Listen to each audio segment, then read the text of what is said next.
Yeah, I'm on here now. I'm waiting for it to pop up. Yeah, I had to get off the phone and get to the big body.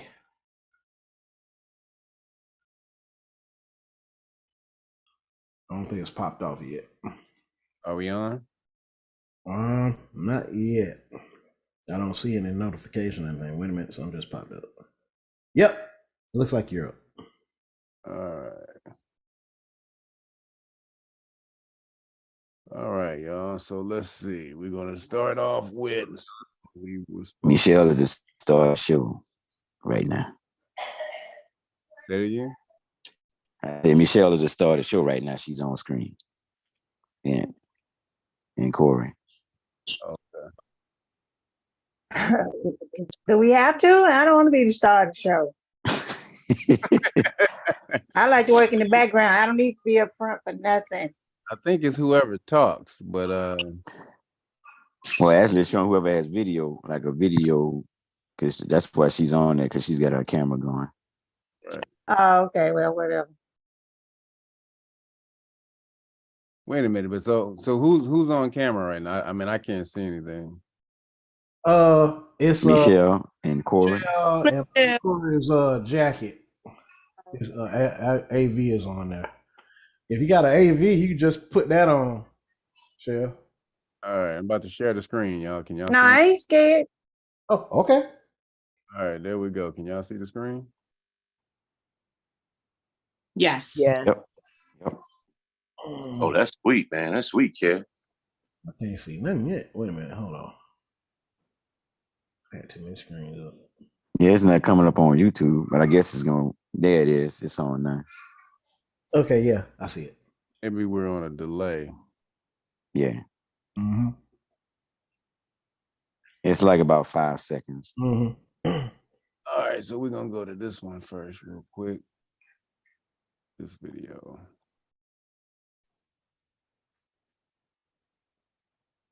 Registration. At that time, you still haven't been able to pull it out. So you're being stopped. All right, so here we go. This is a quick one. Make sure everybody mute your mics. And if you have any questions, you know, it's so many people in here, make sure you raise your hand so we don't talk over each other. Y'all know the deal. Just because we live don't mean y'all don't know what's up.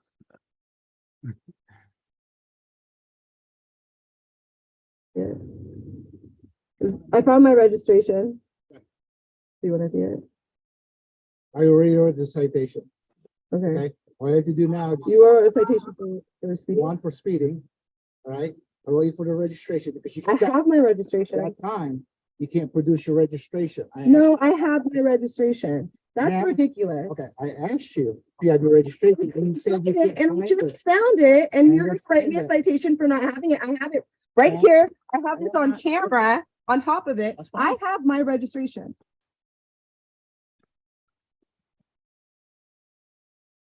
Somewhere in Arizona. Although I am not sure which police department this is, the video still shows and proves that cops in Arizona are amongst the nation's worst. We will witness this cop tell several lies in a matter of minutes and display a lack of patience and respect for the community. I do apologize that I'm not able to identify this department, but the video still serves the purpose of displaying how public servants treat those of the public. Always remember to record the things. This video is brought to you by the YouTube channel Filthy Bay. Please show her some support by subscribing to her channel and letting her know that We the People University sent you. Also, leave your thoughts to the video. I already wrote the citation. Okay. Okay. All I have to do now is You wrote a citation for speeding? one for speeding. All right.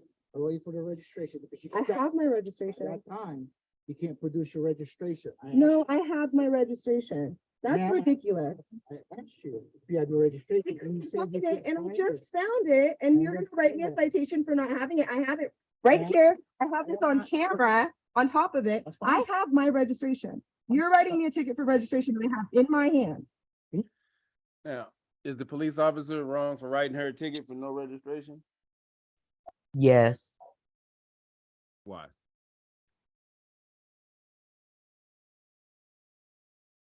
Why? She was able to produce it before the encounter was finished. But she wasn't. She got it. She found it after he wrote the ticket. She found it after he wrote the ticket. Well, the So, video, well, okay, I'm sorry, but the video was saying she had been holding out the window. He wasn't acknowledging, is what I'm gathering from them putting that statement there. okay. She wasn't acknowledging, but she had it. Okay, so if he put it in the computer, and you found it after he put it in the computer, should the police officer change it? Or is the police officer obligated to change it? No, he's not obligated. She would have to file a complaint or follow up with the police department. Okay. Anyone else? Oh, wait a minute. Melanated. You got your hand up? I was gonna say, no, he's not obligated to fix it, Why? because when he asked for her to produce it, she didn't produce it. Now she could fight it in court once she get to court, like, hey, I got it.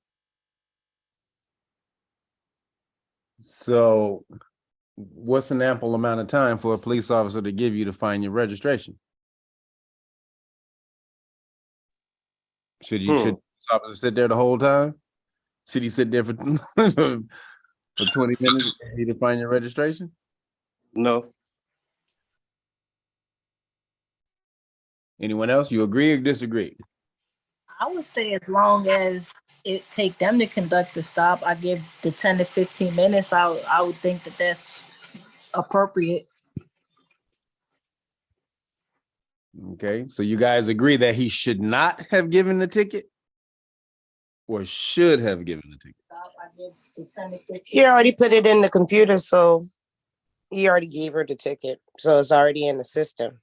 So I agree that he should have given the ticket, but at the same point in time, she can go to court and fight it and be done. He already put it. He should not have given her that ticket, man. It was his discretion. He decided to do it because he just felt he could. He could have backed off. Okay, well, how long is he supposed to wait for her to find the registration, TD? Well, I don't know, because let's say we can put a TikTok on this video. Maybe she found it in 5 minutes, you know? So we really don't know. Was it 10, 15 minutes? So say it was 10 minutes and then she finally found it and he comes back and say, oh, I got it. He could have been nice about it, say, unless there's a policy that once he puts it in a computer that he can't rescind it. But I don't think that's a policy. I know JL has his hand up in Alberta, but I'm gonna tell you like this, TD. In the immortal words of Rock, it doesn't matter. It really Okay, what is define that for me, please? It doesn't matter whether she found it in 2 seconds or 20 minutes. After he gave her opportunity to produce it and she didn't, and he went back to write the ticket, even if he could take it out, it's his discretion of whether or not he wants to give her the ticket. If he tells her that it's already in the system, I can't revoke it, well, you know, that's on, you know, it sucks to be you, but he doesn't have to rescind it. She can deal with it later. It's really that easy because, well, I'm gonna shut up because I don't want to overstep. Okay, wait, first, Alberta, you had your hand up first? Yes, I was just going to say it's better for her to deal with it in court and go home peacefully rather than try to argue. Obviously, he has maybe not having a good day. He seems kind of abrupt, so she should let it go and just deal with it in court. Okay. JL? I was just going to say that he would have like, however long it takes for him that he has, you know, for this actual stop, he could give her a ticket within any of that time frame. That's all I was going to say. Okay. Justin? I feel like if she would have stayed a little calm and played him a little bit better, he probably would have gave her a little more time, or maybe he would have redid it if she would have just played him a little bit better. Okay. So in this instance, Mel is correct. So he didn't give her, so we'll go through this, but he's not necessarily, he didn't say he gave her a ticket for no registration. He's giving her a ticket for not being able to produce the registration. So if a police officer pulls you over and they ask you for license, registration, or whatever. Now remember, normal police stop is supposed to only last about 10 minutes, 10 to 15 minutes total. So if you pull you over and you're looking for your registration, you're looking for your registration, how long is he supposed to sit there and wait for you to look for your registration? So if he goes and he puts it in, you tell him, I actually have my registration. So some police officers, this happens a lot. So you'll say, I actually have my registration. So then the police officer would just write you a ticket for not producing the registration. And then you fix it when you go to court, you show you actually have registration, and then they wipe it off. It's that easy. Once you show that you actually had registration at the date and the time you got the ticket, they'll wipe it off. It's not a ticket for no registration. It's not being able to produce registration. So if he put it in the computer, now we don't know the policy of the police department. That's a police department policy, whether they can take it out and redo it. That's dependent on whoever the police force is.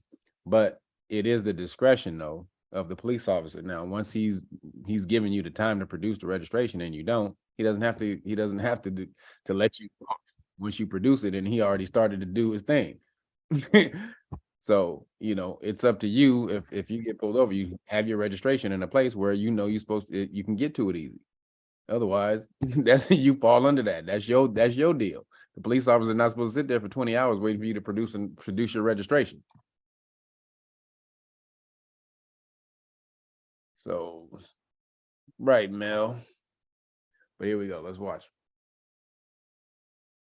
Let me explain before I get pissed.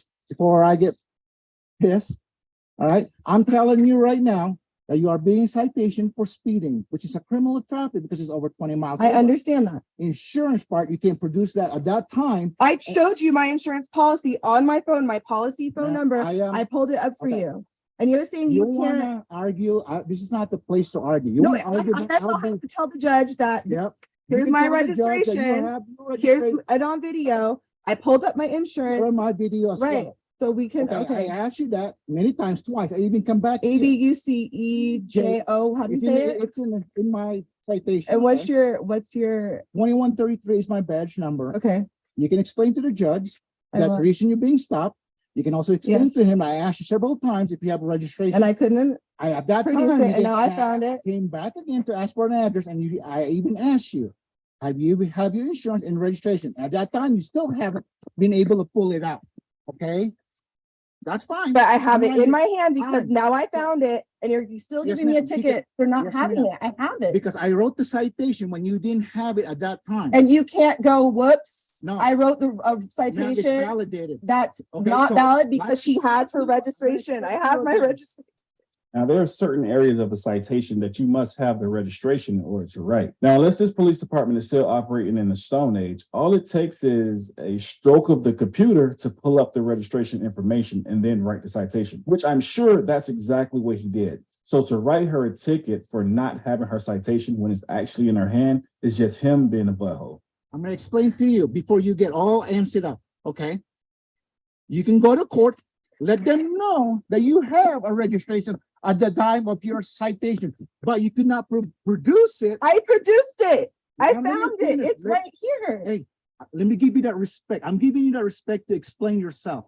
You're giving me the respect? Yeah, I'm giving you respect to explain yourself. Now, can I explain myself? It doesn't, yeah. Okay. You have. Okay. Can you just give me There's you've already written it. You can't unwrite it. I couldn't. Did you write after I showed you that I had my policy number and everything? Did you write me for the insurance as well? Even though I produced my insurance policy number and everything, you're writing me a citation for not showing you my insurance. Okay. Somebody have a policy number, but I cannot look at the exact date. That's the reason I'm going by. You can look up my insurance. No, I don't. Though. I don't. Who said that you can? Am I going to call your insurance or am I going to? Now, who's in the right? He is. I have a question. Did she say she showed it to him on her phone? The policy number, not that it was valid. Okay, but You we said all do that. We all can have that on our phone, and some police officers can accept that if we show them over the phone, right?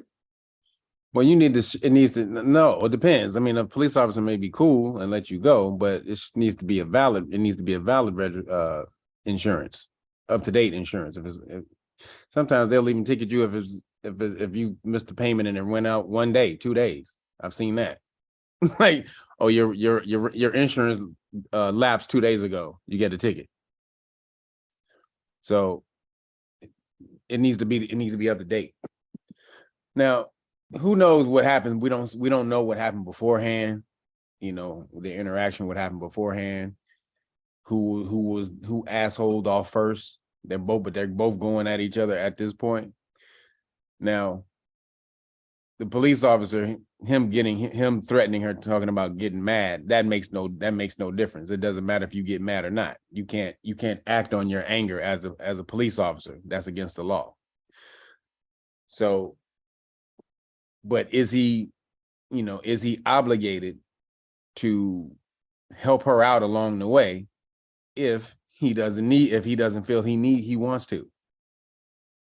Nope. No, his discretion. No, he's not.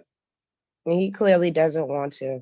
And her and all that talking to mess herself up. So Right. You get more flies with honey. So she could have maybe been a little nicer and it may have happened, but that didn't happen. So again, police have discretion. It is police discretion. They can do it or not do it. So at this point, he's decided to do it and she has to deal with it in court. So again, like he just said, if you have registration or valid insurance at the time I write you a ticket for not having the valid insurance or registration, all you do is just show it to the court and they'll take it off. Now it's an inconvenience. It is him kind of being assholey to make you go down to the court and do it for sure, but he's not in the wrong. Legally. Morally, he may be. Yeah. Yeah. Also, as you watch this, you'll notice that she basically tells on herself and implicates that, everything that he's telling her, she's guilty of. Mm-hmm. So you're not making a case for yourself because you turn this in, it's going to work against you. Right. You just look like a Karen arguing. No, she is a Karen. Period. Because you mad because he won't change the law for you, that he won't now go back and inconvenience himself and stay there another 5 to 10 minutes or whatever it is to write you another ticket because now you found your insurance. Plus, have something else to do. He may want to go get some ham. He want to go get a sandwich. Maybe he may got to take a leak. Who knows? He may want to get out of there. Yeah, but if you haven't noticed, it's cold out there. Right, she got the beanie on. Right, it is kind of cold. He's got a beanie. It's snow out there. This is in Arizona, actually. Arizona, right? Yeah, it's cold in Arizona. It gets cold. And I found out where exactly it is. Since he says he couldn't find out, it's easy to find out because you see his patch in the video. If you look for it, you can find out what police station this is. Shit, all Arizona police, damn it. But let's see how it finishes. I am not high tech like you are. So I will say this: certain state laws, I can't speak for all, will allow you to show the officer your phone or some proof of insurance. But they could, if they wish, still write you a citation for not having your insurance ready. Or he could have simply typed in the tag number and the insurance information would have displayed. Easy. Okay. Court date is the 21st of February at 9 a.m. At that time, if you want to show up, we can argue about it. Like, this is not the place. You can take care of this on or before that date. Do you have any other questions? Are you yelling at me? Now you're threatening me by yelling at me. But you are. Look, you can say that to the judge too. I am right here, so I have a video as well. And you're shaking. You're the reason why people don't like cops. I am dealing with you're very angry that I produced this stuff and you wrote me a citation. I'm not for angry. 2 pieces of information that I produced. To you, but you are just arguing. You're the Because ones arguing. this is why people don't have respect for police, because of these types No, of it's things. not, ma'am. I It's was kind of like speeding. you. I deserve a ticket. I was speeding. I'm giving But you you the gave me a citation. ticket for not having insurance and registration, which I did produce, Mom. which doesn't make it. Now, what did she just do that she shouldn't have did? Admit He your confessed. speeding. Yep. Girl. Incrimination. Confess. Don't ever, ever, ever admit guilt to police. Ever. Don't give a damn if it makes you think that you acting nice and you're trying to build up a rapport with the police officer and all. No. Don't ever admit shit to the popo. Especially on camera. Because if you go to court in a situation, probably won't have a lawyer in this situation, but if it's a situation where you have a lawyer, if you do that, you just tie both of his hands behind his back. And he's in a punching contest. How do you expect him to punch back with both hands tied behind his back? You just made him a punching bag. Well, it may not even be that. He may not even take your case. He's not probably going to take your case. That too. But just assuming that he does take your case, this is why we tell you, shut up. Because anything you can do to help your lawyer help you, you need to do that. Right. But if a lawyer sees this and he takes your case, he thinks he can get it somewhere in some other way. Right. If he sees you incriminate yourself and he still takes the case, he believes somewhere he can get paid down the line. I am. You're up. I am. You got your hand up. Yeah, and she admitted to going over 20 miles over the speed limit too. Yeah. So even if he lied on there and tried to shorten the speed limit, she just admitted to going 20 miles over the speed limit. Which is what? What did she just admit to? She just admitted to a felony. Reckless driving. Reckless driving. Reckless driving. Thank you. Reckless driving. No discount for her. So he only gave her a ticket for speeding. Speeding and reckless driving are in two different categories. Right. Stupid. She's arguing the fact that she's arguing the fact that or a point that she can get resolved if she just brings her evidence that she had the registration or insurance to court. That can get wiped off. She's arguing that because of the inconvenience. However, by doing that, because she's so stupid and pissed, she just admitted to reckless driving, which is a felony, like my man said. So he did her a favor by writing a speeding ticket instead of reckless. Exactly. He did her a favor. And she arguing with him. That's probably why he pissed. that may be another reason why he's mad. He's like, girl, I can give you a ticket for reckless driving. Yeah. Kim, I see your hand up. You're up.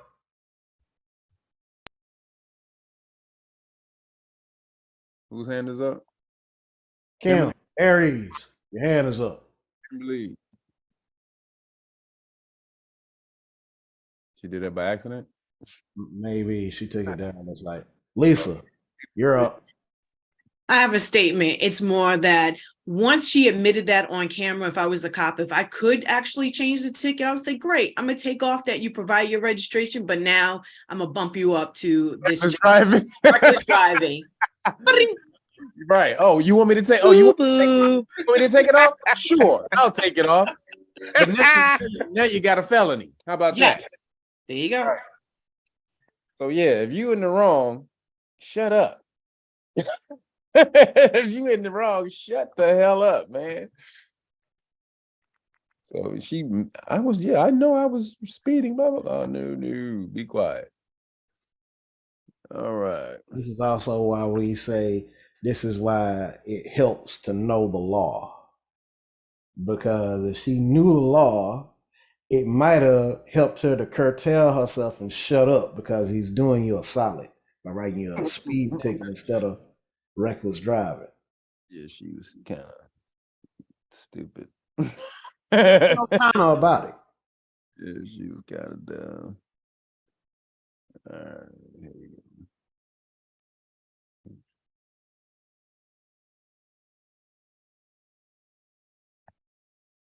Only kind of animal protein I will eat is grass-fed, pastured, or wild caught. Put together any box Welcome back to the Lackluster channel. Just a few months ago, I published a video showing a traffic stop that happened in August of 2022 in West Newbury, Massachusetts. The officer accused Ethan of traveling 50 miles per hour in a 35 mile per hour zone. And after requesting his driver's license and registration documents, the officer returns to his cruiser for several minutes. And really quickly, for anybody who's watching on YouTube, reckless driving is 15 miles over the speed limit. So anytime you drive 15 miles or more over the speed limit, it's reckless driving and it's a felony. So don't do it. All right, here we go. Officer is writing Ethan up a warning. Ethan starts recording and the officer returns. Listen, dude, slow down. The reason you're recording me? Just for my safety, that's all. For your safety? Yes. So who's the law enforcement sticker for? Huh? The law enforcement sticker on the back? The line flag? Yeah.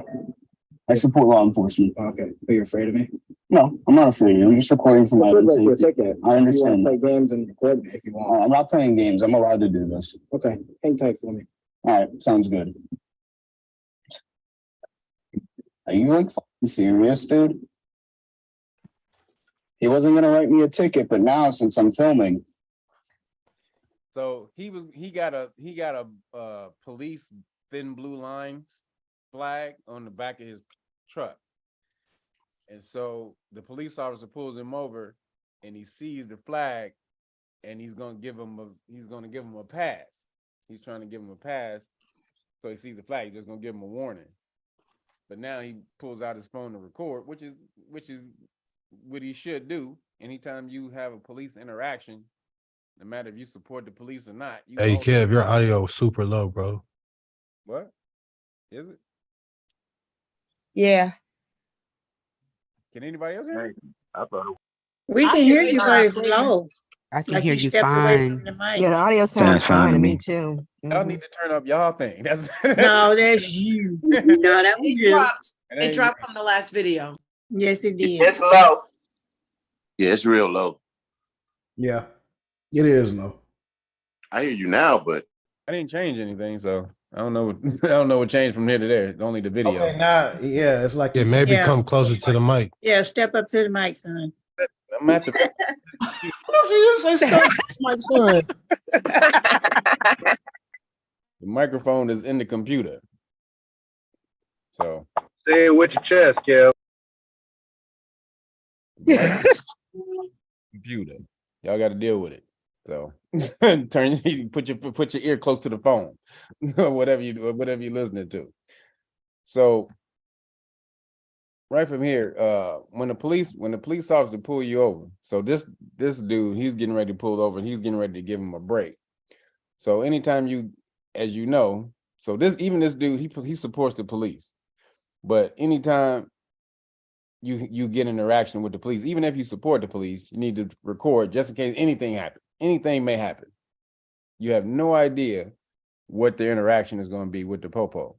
Now, this interaction probably would have went better had he not recorded, because the police officer, he's one of them. If you support the blue or if you support police, I'm gonna let you off. But so you can see how he got triggered just from the camera, thinking, oh, you only have this sticker on the back. I think the police officer thinking he has a sticker on the back just to get out of shit, just to fool the police. So, but this dude he was absolutely right. Now I'm gonna get a ticket. But now since I'm filming, now I'm gonna get a ticket. That's fucking amazing. The officer had initially written a warning, but upon returning to Ethan's vehicle to issue it and noticing the camera recording the interaction, he became immediately hostile. The officer returns to his cruiser and reappears 6.5 minutes later. All right, Ethan. Yes. This is a written warning, okay, for going 50 miles an hour in a 35 mile an hour zone. Understood. Okay. Here's your registration. Thank you. Here's your license. Thank you. If I catch you in the town again driving that fast, okay, I'm gonna charge you a reckless operation. Sounds good. Understand? Yes. I suggest you take the blue line sticker off the back of your car. Have a great night. Is your name and badge number on here? Hold on, wait, I'm not done. I'm not done talking to you. The issued citation is first marked as a warning, but is scribbled out and changed to a monetary penalty because Ethan recorded the interaction. So that's what he was going to see. He was going to let him go at first. And then he saw he was recording. So then he went and tried to do this. But then apparently he came back and told him it was a warning. But he didn't put warning on the ticket or whatever this was. So if the police officer comes back and tell you that it's a warning, what should you do? Always. Pay attention to what's written.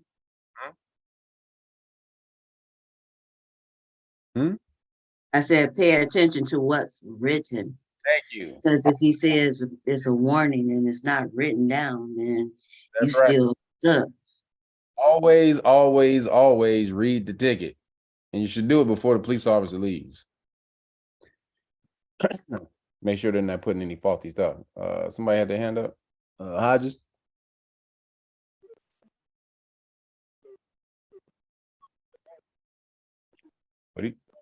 Yo, Hodges. Can anybody hear him? Hello? I can hear Hello, you. I can hear you. He's not saying anything. Right. Yeah, I he's- can't hear him. Hodges. I can hear you trying to say something. Maybe you need to log out and come back in. You keep going in and out. Michelle, real quick before till Hodges come back. Okay, so if this guy went to court and showed the judge or lawyer, whoever, this right here and all this scribble scrabble on there, would they throw it out? Because they can see first he had a warning, and then he scratched it out and he went over to the other side. So would they throw this out? What do police? What did we just say? Police officers have No, I ain't talking about the police officer, but still, wouldn't they, I guess if it was a good lawyer, think something must have happened, some words must have been said for him to change it? Unless he can prove that it was changed under some personal reason. Well, he was recording, right? The guy. Right, but again, it has to be something like egregious, or something that's a violation of his constitutional rights. Otherwise, the police officer has discretion. He can say it's a warning, and then during the middle of it, he can change it to an actual ticket. Okay, would the judge ask why? Would they have to explain their reason? It's called police discretion. They may ask, but that's why it's called police discretion. Police can do it or not, and not be questioned about it. All right, but that's messy work. Okay. That's why you record everything. Yes, it is jacked up. It is messy work. It's but police discretion is what it is. They have the right to do it or not do it for most things. And then okay, that's what I was saying. The dude recorded it, but the officer changed his mind, so he could fight that, right? I mean, he can try. Not really. He did it. he can't fight. He can't fight what he did if he actually committed the crime. The police officer still, if you actually committed the crime, the police officer has the discretion to give you the ticket or give you a warning. And in the middle of the thing, in the middle of the interaction, he or she can change their mind from a warning to an actual ticket if you committed the actual crime. Now, if you didn't commit a crime and they're just lying, then that's something different. But if you did commit the crime, and he kind of admitted that he did commit the crime, because when he told him slow down, or if you're in the town the next time you speed, I'm gonna catch you speeding. It's gonna be reckless driving, and I'm gonna get you for something. He said, "Yes, sir." So that's a threat, right? Ain't that a threat? No, that's if I catch you in the town driving again that fast, I'm gonna get you for reckless driving, which meant he must have been driving at some type of speed above, a level above the speed limit that put that in the category of reckless driving. And he admitted to it when he said, "Yes, sir." he didn't dispute it. Yeah, but the way he was talking to him sounded like a threat, though. But okay, That's just my take on it. That's all. Probably was. It is a threat. If you come and you do that again, yeah. When you tell somebody you do this again, I'm gonna do this to you. That usually is a threat. It's a warning or a threat. That's a thin line between warning and threat. But yeah, you know, I am. He was going over 50 and a 35. That's what the officer said. And he could have hit him with the cuffs if Right. he really wanted to. Yeah, so right here, see, here it's right here, 50 miles per hour and a 35. So that's 15 miles. That's 15 miles above the speed limit. That's reckless driving. And also, he should just take the ticket, read it if it's a warning, or whatever else, sign it UCC 1-308 and keep it moving. Right. Or no, don't sign no. What, all rights reserved? Yeah, you sign it without prejudice. Okay. Without prejudice. That's legal code for all rights reserved. Don't use UCC nothing. That's you want to actually say the words out. And that's in the UCC, but if you use the code, they can change the code. Like the code used to be UCC 1207. Right. So then they changed it and didn't let nobody know. So if you were still putting UCC 1207, you was wrong. You was putting the wrong code. That's why you don't do that. You just put without prejudice. No matter wherever they move that law or that code to, it still says the exact same thing. And you have the right to do that. We're gonna try you again, see if your communications are better. You're up. All right, Grand Rising family. There you go. I hear you now. All right, I just wanted to make sure I was on, and thanks Sister Shell for asking a question for me. Yep. Oh, she asked the question. Okay. Scotty. Oh, Shell, you up again? Yeah, I'm just asking a question because I'm just wondering. Okay, if the guy went to court with this and the judge saw he had a 50 and a 35, then he did all that scrabble, would he question the officer and ask him if you originally got him for this, why didn't you take him in instead of doing all this back and forth stuff? No, because again, the officer has discretion, you guys. Okay, so if a person is driving, let's say 25 over the speed limit, off of the discretion, okay, well, this is just a ticket, you go on. If you driving 25 over the speed limit, the police officer stop you, they can just warn you or give you a desk, depending on the circumstances. If you're driving that fast and nobody else is around, where you weren't endangering nobody, they may give you a warning. If you're driving that fast and a lot of people are around, and you could have killed somebody, they may give you a ticket. They may take you in, arrest you. Depends. That's why it's police discretion. That's literally what that means. They can do it depending on the circumstances, if they think you needed to be arrested or warned. So again, this dude should have looked at this and saw, when he was catching him for 50 and a 35, which is reckless driving, but he don't know that though. See, most people don't know that going over 15 miles over the speed limit is reckless driving. But he could have caught him for it, and he was just gonna give him a warning, which is so basically he stopped him for a felony and was just gonna give him a warning. And then that's why he got mad. But bruh KB from the chat, bruh Jace says Popo can do whatever if you're in the wrong. Yeah, if you're in the wrong, if you are the one in the wrong, it's put under police discretion. Who's the GI phone? Who was that? That's Grace. Who? Grace. Oh, Grace. We'll get that changed. Question. That without prejudice needs to be written in caps to be valid, correct? Say again? That without prejudice, when you sign, needs to be written in all caps to be valid, correct? No. Doesn't just needs to be there. So.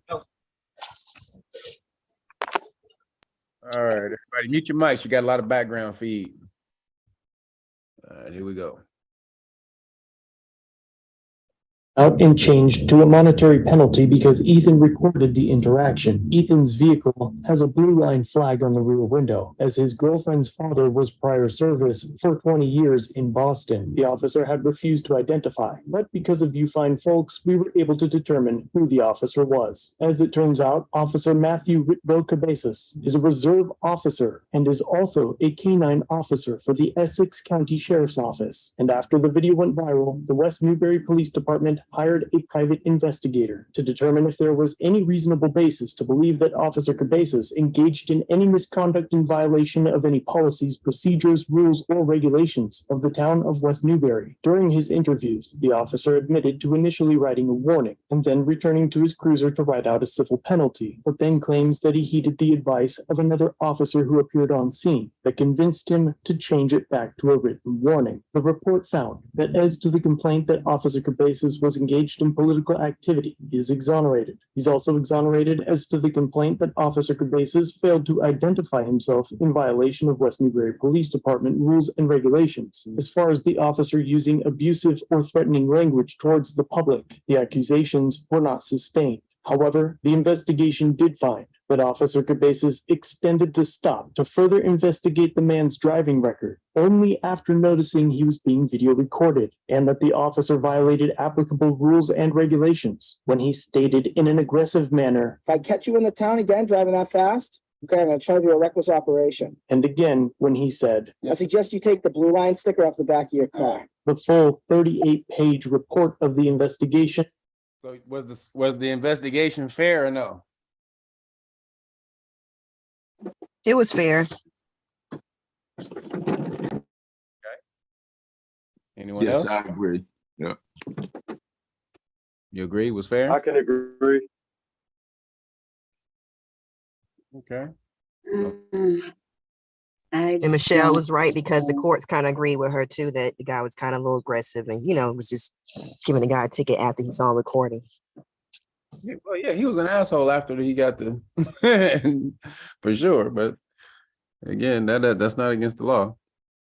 Hey, Kev. Yeah, well, hold on real quick, Sophia. Hand up first. Go ahead, Sophia. Hi, I'm just wondering, did I miss something? But didn't it find him in violation of a couple of their policies? Is that what it said? No, it said he wasn't Oh, okay, thank you. violation. All right, who was about to ask the question? Who was it? That was me, Kev. Hey, Kev, so they were stating that the police officer, when he was writing the first ticket, he was they didn't use the word influence, but he was influenced by other officers. So the other officer could just come in and chime in. I mean, he can talk to you and calm you down off the ledge if you think you're tripping. I mean, you know what I'm saying? He's like, yo, dude, why you tripping like that, man? Just it ain't that big. And yeah, he can talk you off the ledge, and then under police discretion, he can be like, yeah, you're right, I'm tripping.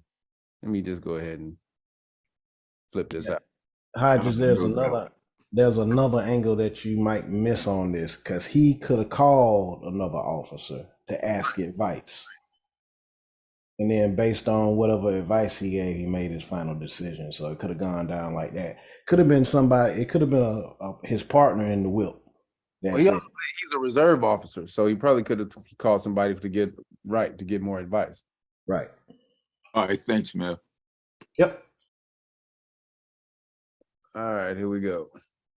Be found in the links below if you'd like to read through it yourself. All right, that's it on that one.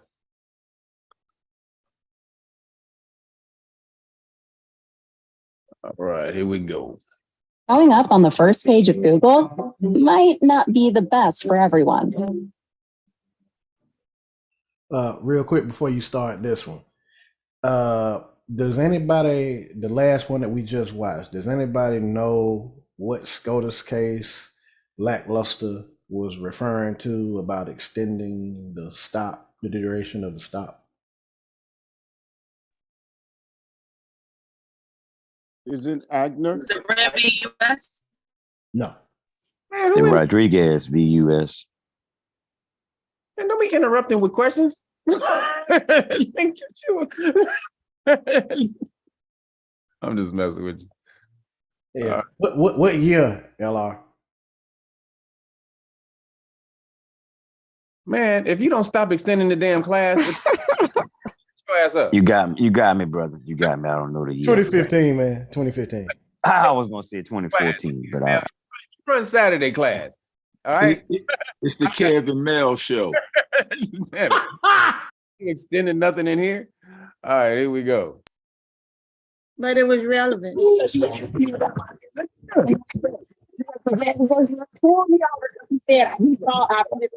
He believes that her flipping him off is a violation.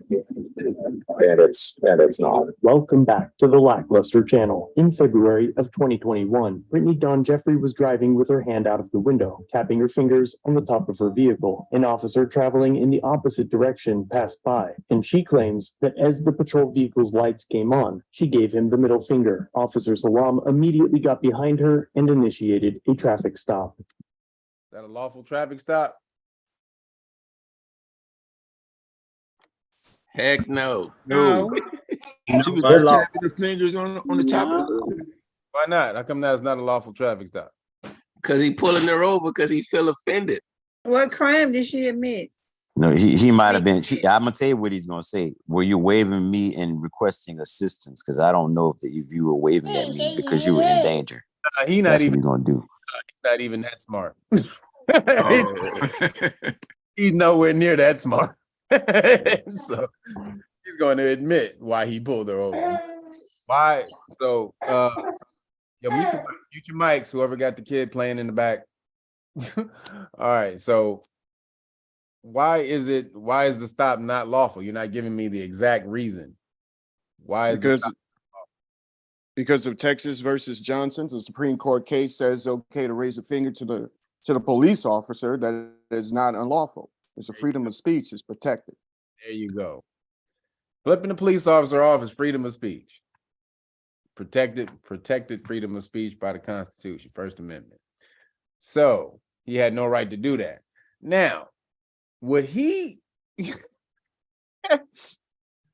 I'll just play it. Watch what he says. Why he pulled it. He's not gonna even act like he did something different. What are you pulling me off for? Why are you pulling me off? You pulled me off because you asked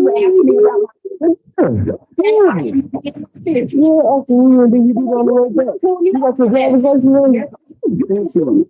about So you get pulled over and you feel it's unlawfully. You ask you for your driver's license. What do you say next? Hey, Kev, did you just catch though how she flipped him off when on the slick right then, just then? Yeah. So you've been pulled over unlawfully, and they ask you for your driver's license. What do you say? Would you pull me over? What crime had I committed? Yeah.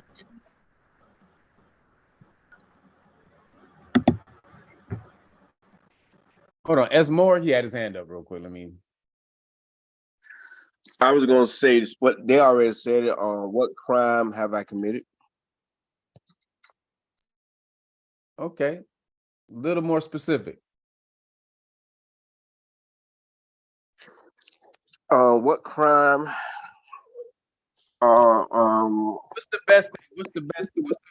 What's the way to let a police officer know that you know your rights when they pull you over? What's the best way to say that? Used in their terminology, RAS and stuff like that. Reasonable articulable suspicion. So yeah, what's your reasonable articulable suspicion, or quicker, what's your RAS? If you say what's your RAS, the police officer he's going to know that you are somebody who deals with the assertion of their rights every night from time to time. Everybody doesn't know the short term. First of all, they don't know reasonable articulable suspicion. Then at the very least, they don't know to call it RAS. That's the shorthand that's used in law enforcement. So when you say that right off the bat, they know you somebody different. All right, everybody, you know to mute your mics when I'm talking and explaining. Y'all know the rules in here. Don't be getting tripping because we on YouTube. I'm still the same person. When I'm talking, mute your mics. When the video is going, mute your mics so people can hear. All right, here we go with the video. That's fine. That's fine. You got the registration. You got the registration. You want to see registration? Keep telling me. You got your registration? Because he's not. You got your registration? To give you everything so you can get out my face. You got your insurance? I got everything so you can get out my face. Officer, so long. Pull me over because he said he thought I flipped him off. Hey, I got. I'm not gonna do something.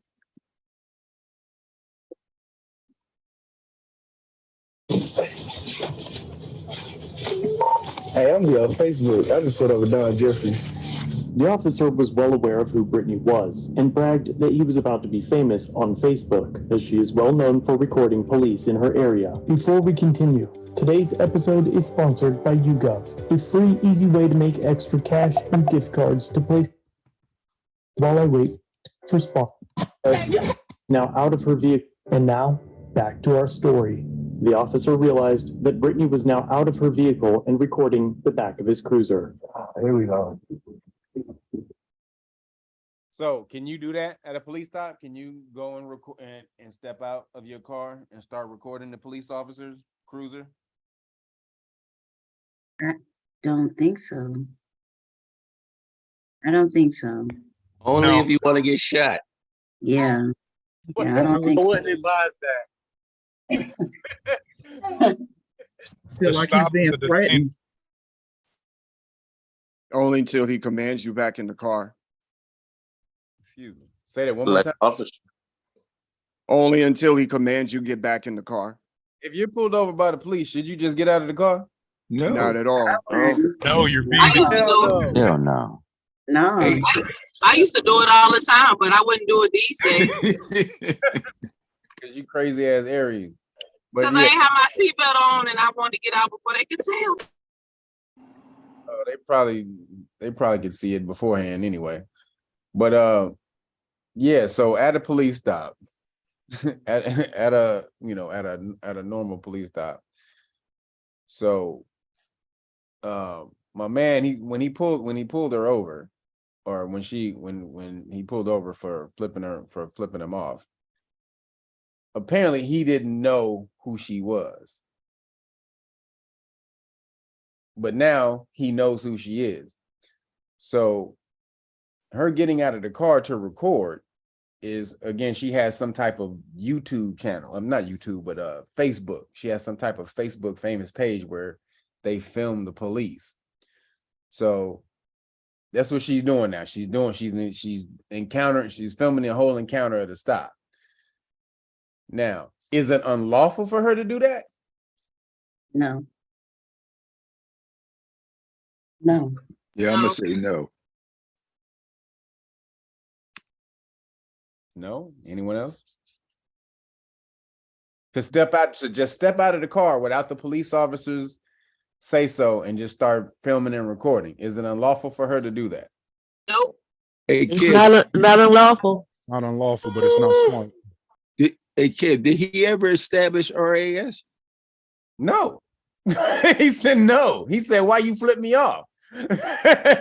See, that's what I'm saying. He didn't even bring it up. So it's not really a stop then.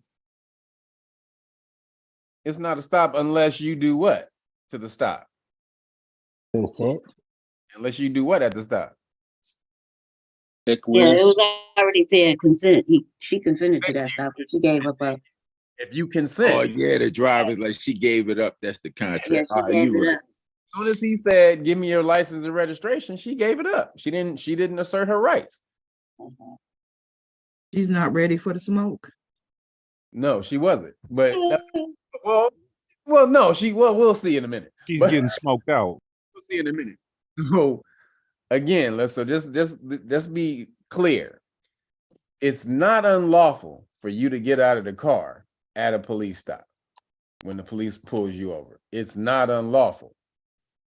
Is it not a good idea? Is it absolutely? It's not a good idea for you to do it unless the police officer tells you to get out of the car. Because what do police officers have at traffic stops? Unquestioned command. And that safety comes first. Oh, good. Unquestioned command. police officers, they can, for their safety, they can tell you what to do as long as it's in line with their safety. It has to something to do with their safety. So they can tell you to stay in the car or they can tell you to get out of the car. Now, you can do it and without the police officer saying anything. It's not a good idea because now police officer, you're going to put the police officer on heightened alert and probably put on with the hand on the gun. So here we go. Let's see how he plays it out. Get in the car. What are you doing? You doing too much. Okay. You making a scene now. You making a scene now. Officer Salam now arrests Brittany for disorderly conduct. So he got it's disorder. He said it's disorderly conduct for her to film the car. Is that a lawful charge or no? No. No. No. No. No. Well, he didn't know what he didn't know what she was doing. She could be trying to set a bomb. Well, he's gonna say she's doing something else too in a second when the superior officer gets there. He's gonna say she's doing something else to try to add to the charge. But her actions right there, what she was doing, even though she was not ordered to get out of the car, even though she wasn't ordered to get out of the car, she didn't have the police permission to get out of the car. But what she did, was it unlawful? No. Not at all. No. No. Why you keep going, Mel? It's a gray area. I'm gonna say it depends on how that state that she's in defines disorderly conduct. I might add also with her giving up that license and her consent. What does that mean? It puts her under the authority of the police. You give up your rights just because you give up your license. you don't give up your license and your rights at the same time. You don't seem to know hers. Well, she did. She knows some things because we're gonna see something in a little bit. But so is it not unlawful? You guys are saying it's not unlawful for her to record. It's not obstruction of justice for her to record, step out of her car without permission from the police and start recording. She's not. I agree with what Mel said. What? In the gray area. Mel didn't explain this gray area. He just said it was a gray area and didn't explain it. Yeah, it's a gray area to a certain extent. Yeah, you can make the argument that she's not doing anything unlawful, but as someone has already articulated, because she's now within the jurisdiction of the police, you can make an argument that it is, even though it's not really. It's a catch-22 the way I'm looking at it. Even though he has unquestioned command, he never commanded her to stay in the car. But technically, he doesn't have unquestioned command because it's at a lawful stop. Of course, I know that. Yeah, technically, it's not a lawful stop, even though she basically put herself in his jurisdiction. So that's the gray area that I'm talking about. Anyone else?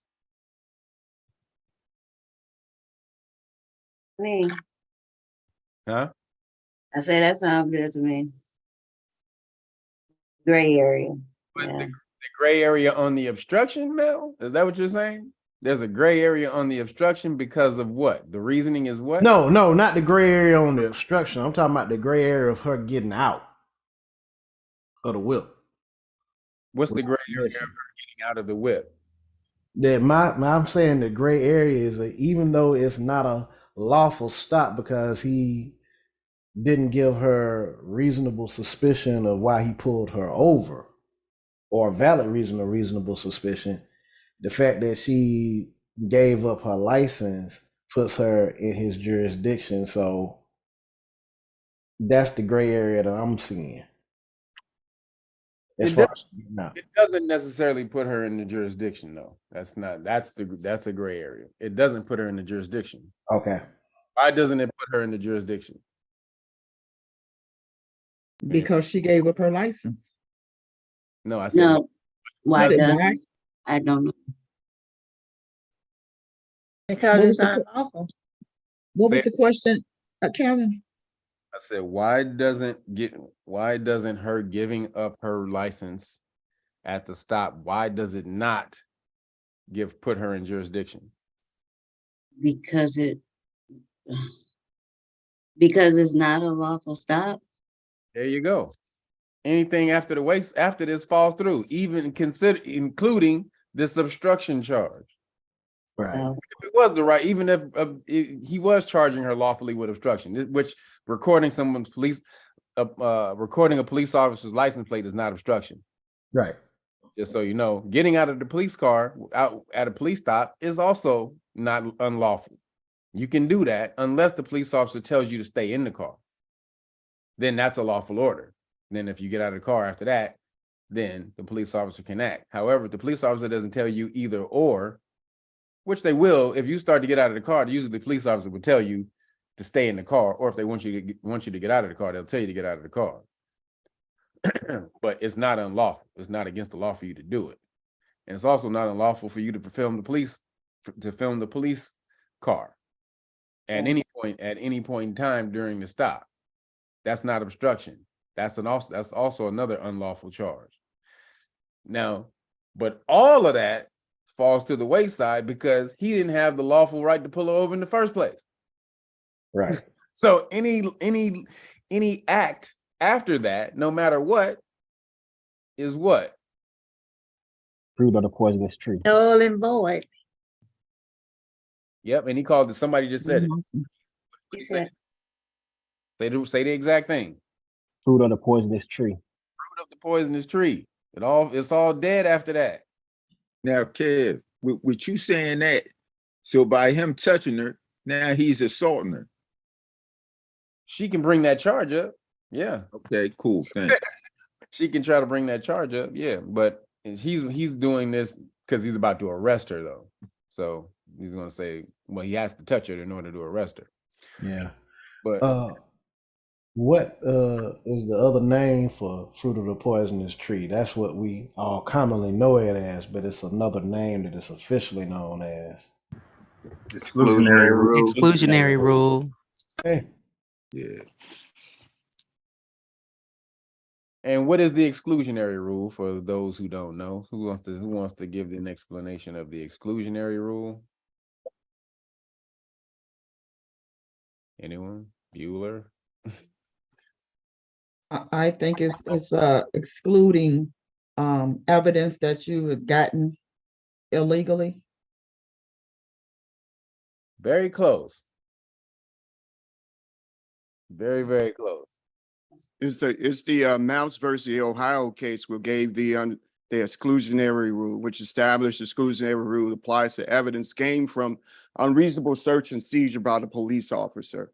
What was the date of Mount versus Riaz? Because I know I'm getting ready to be asked by mail. So 1961. 1961. All right. 1961. Yes, Matt versus Ohio. So basically, it what she said was very close at the beginning. So yes, it excludes any evidence that's gained from an unlawful stop. That's why it's called the exclusionary rule. It excludes any evidence that has been gained from an unlawful stop. So no matter what, if the stop is unlawful from the beginning, no matter what evidence they find against you, no matter if it's a gun, if it's cocaine, if it's blood in the car, whatever it is, all of that evidence gets thrown out because from the very jump, you shouldn't have been stopped in the first place. Hey, Kev, this is a great time to throw out Lopez Soto. Yeah, Lopez Soto. Go look up the Lopez Soto case. He's the #1 exclusionary rule dude of all time. King. He's the king of it. He's the king. I am. You had your hand up again. No, my fault. I never put it down. Lisa. Right. Yeah, I was gonna say that there's a episode of The Rookie that pulls this out. Episode 5, was season 5, episode 3, something like that, where one of the rookie officers sees something. There's blood on the bumper, but they pull the woman over. They don't have RAS. And her training officer is like, no, you can't do this because we don't have, they just looked so good with it. But it rolled it out and they had to let her go, even though they had found blood in the trunk of the car. That's right. This is why it's so important for you to know your rights, people, because most of the time police officers pull you over. It's unlawful from the jump. It's a violation of your constitutional rights. So anything they find after that gets thrown out. But if you don't know they're violating your constitutional rights and you go along with it, then it's consent. You acquiesce. Go Pat, ahead, Lisa. Yes, I wanted to know what year was that Lopez de Soto? Lopez versus Soto. I forgot. I want to say it was 2000. No, I might be off. 2000, 2005, 98, 99, somewhere around there. I have to look. US versus Lopez. 2022. Nah, it's older than 2022. Older than that. Surely the SCOTUS master knows. 20. It's not a SCOTUS case. It's a Circuit 9 case. Oh, 2000. It's 2000. 2000. Yeah, that was only, I think, in Circuit 9, I Circuit believe. 9. Yeah. Yeah. All right. Thank you. All right, let's finish it up. Let's see how she gets down. Seeing her in handcuffs. Okay. You're making a scene now. You're making a scene now. Officer Salam now arrests Brittany for disorderly conduct, placing her in handcuffs in the back of his cruiser. Shortly after, backup officers and a supervisor arrives on scene. All right, so when y'all which car y'all pull over? This one? The first one? Yeah, this one right here. So she was the passenger. She was the driver. I was in the back seat. She was in the car. She was in the okay. You're fine. I'll be there quickly. Just a minute. Let me hard him real quick. Okay. Thank you. Yeah, made it stop. Made it stop. Okay, so we go. This stop on it. Jump there. Jump there. Put me out the window. Put me up. Here's the driver. Have her like arm out the window. Yeah. Anybody else in the car other than the daughter? Daughter in the back seat. Was she wearing her seatbelt? Now you see, why did he just ask her if he had her seatbelt on? So he can give him a reason. Talk that. What'd y'all say? You trying to help him out? Give him a reason, yeah, a real Yeah, reason. because they don't have nothing on them.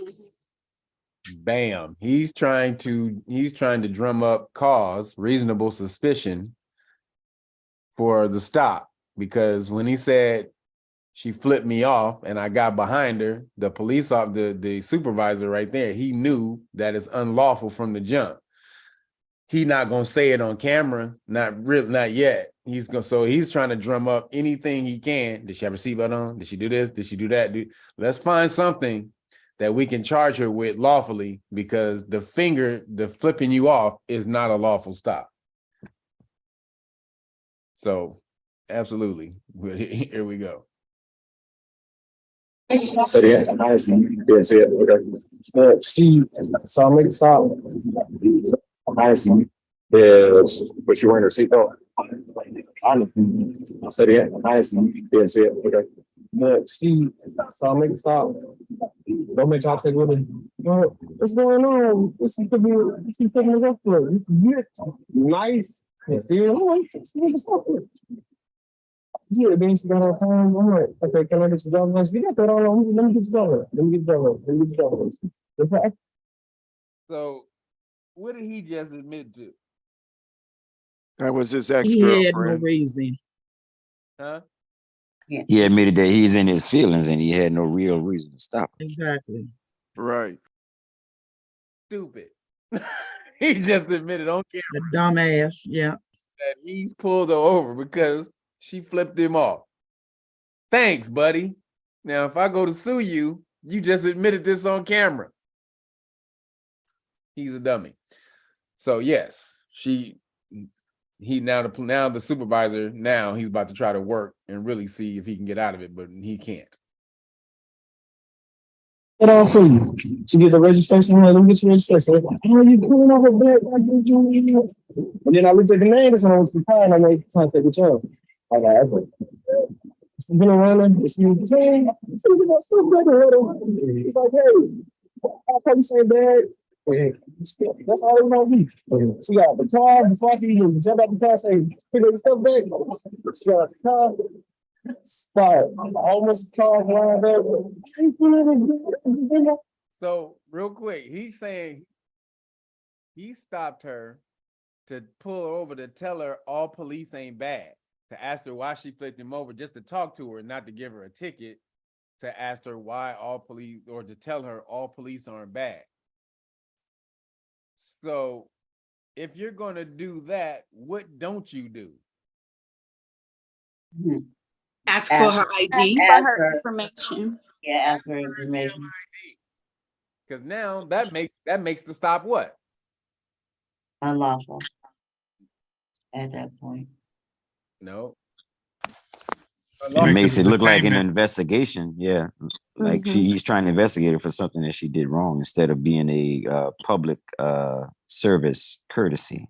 Right. It makes it an official stop. It becomes an official stop when the police officer asks for a driver's license. Before that, it could have been, yo, I'm just talking. Sorry, you can leave if you want. I just wanted to say, I don't want, all police officers aren't bad, blah, blah, blah. He could have been that right from the jump. When she started going off, he could have tried to calm her down and say, yo, I'm sorry, I didn't mean to really stop you. This is not a lawful stop or an official stop. I just wanted to, talk to you. He could have did all of that. But as soon as he asked for her driver's license, boom, he made it official stop and put himself in jeopardy or in violation. All right, here we go. His name is yellow, some running around, some getting between my car, you behind my car, and now I don't know what you got, you behind my car, you behind all these other cars, and the thing is still yelling, get on a car, left to rest before the conduct, because you have to face this whole time, and I can just, hey, here you go, you know what's a business. You don't bad, no, it wasn't that. It's Nelson with you the whole time. Yeah, that's the thing. That's the thing, really. So I ran after that's the gun on the radio was like, that's what he had. Yeah, he called out the guy. Hey, all right. Let me holler at him real quick. Did you say she was stopping the traffic and stuff? Yeah. So I put my hand, I'm putting hands on her. I'm trying to put a phone down. Trying to put her in here to. Yeah. Okay. Did y'all see her blocking traffic at any point in time? No. And he's not a good liar. No. Bad excuses. So that officer gave him the idea of trying to make up a reason now. Yeah, he was impeding more than what she was because he was actually behind her. So on the sidewalk when she was filming behind his car. So absolutely, she was nowhere really in the street. But watch how this officer backs the woman up, though. Watch. So what? So south on Barrel, because she had pass all. Well, I'll pass. I don't know who she was. I'll pass. I was going to the bar where I was here. The rest of them they didn't make a traffic stop. So that's when I flipped around. I was waiting right there trying to get in, but traffic backed up. So I saw her get the car. So I guess it was on the information. Okay, so you weren't there for like the initial stop and stuff. But she was acting all like trying to block traffic and stuff and yelling and stuff afterwards. Well, no, she's in front of his car. For like we said, I believe she was screaming, hollering, just decided to stop and trying to record. So that's when the second came here that he wasn't necessarily blocking traffic. Like I said, it's the situation that the car was going to stop and record. Okay. The supervisor. See? He backs it up. Makes a phone call to explain the circumstances of the traffic stop, at one point mentioning that he needs to write up a training issue related to Salam not being aware that the hand gesture was not grounds for a disorderly conduct violation. The new year brings new ideas, new goals, and a new you. Start 20. Let alone a traffic stop. Okay, sir. So here's where we're at. Plum not being aware that the hand gesture was not grounds for a disorderly conduct violation, let alone a traffic stop. Okay, sir. So here's where we're at. So the violation that he pulled her over for was, he believed that her flipping him off was a violation. And it's not. So the original stop, he had no other traffic violations or anything. He just didn't understand that wasn't disorderly. And the Supreme Court says that's the person in the field. So we'll, and then afterwards, it all spun from the stop. It made the basically right up like the training issue that he just wasn't aware. And then, write a report about everything. That's why you call the supervisor out. See, the supervisor came out. These obviously are two younger cops. Supervisor comes out and says, "Oh, you fucked up." And he's pissed about it because he knows a lawsuit is going to come back behind this shit. So that's why he's trying to find anything he can to incriminate the lady, but he can't. So he's like, ugh. So, all right, it's training. We just need to train you better. And he's going to try to explain that to her. This is a training issue, but it still leaves her open for a lawsuit because you just violated her constitutional rights. They do this all the time, everybody. You can, if you know your rights, you can get them all the time. All right, here we go.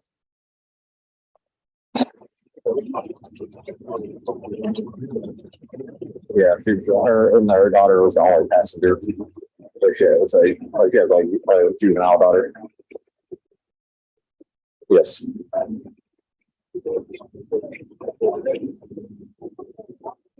Yeah, she apparently was being allowed in between everything afterwards. He got his information. She provided her information. Apparently, at some point, she got frustrated and got out of her car and was yelling and stuff like that. But as far as the initial stop, it's all stemming from that. After determining that the stop in itself was unlawful, they released Brittany. Hey, so here's where we're at. I understand how she acted afterwards and everything. And that probably did fit the statute. The issue is the flip off is not good PC. It's a First Amendment protection. You see that? Now you hear how you really don't want to tell him that? He really doesn't want to tell him, but the flip off is First Amendment. So now he got to run interference now. Oh, you don't understand. So you understand that we'll write up the training thing. Obviously, you weren't aware of that. We'll go over it and everything. Brittany's false arrest lasted 30 to 45 minutes, and after being released, she was asked to come to the police station, but declined. But the next week, she made an appearance at the board of directors meeting to express her concerns about the stop. Today, I'm here to address the police violence and targeting that I've been facing. Now, what should she have done immediately? Got that bond. Complaint against this bond.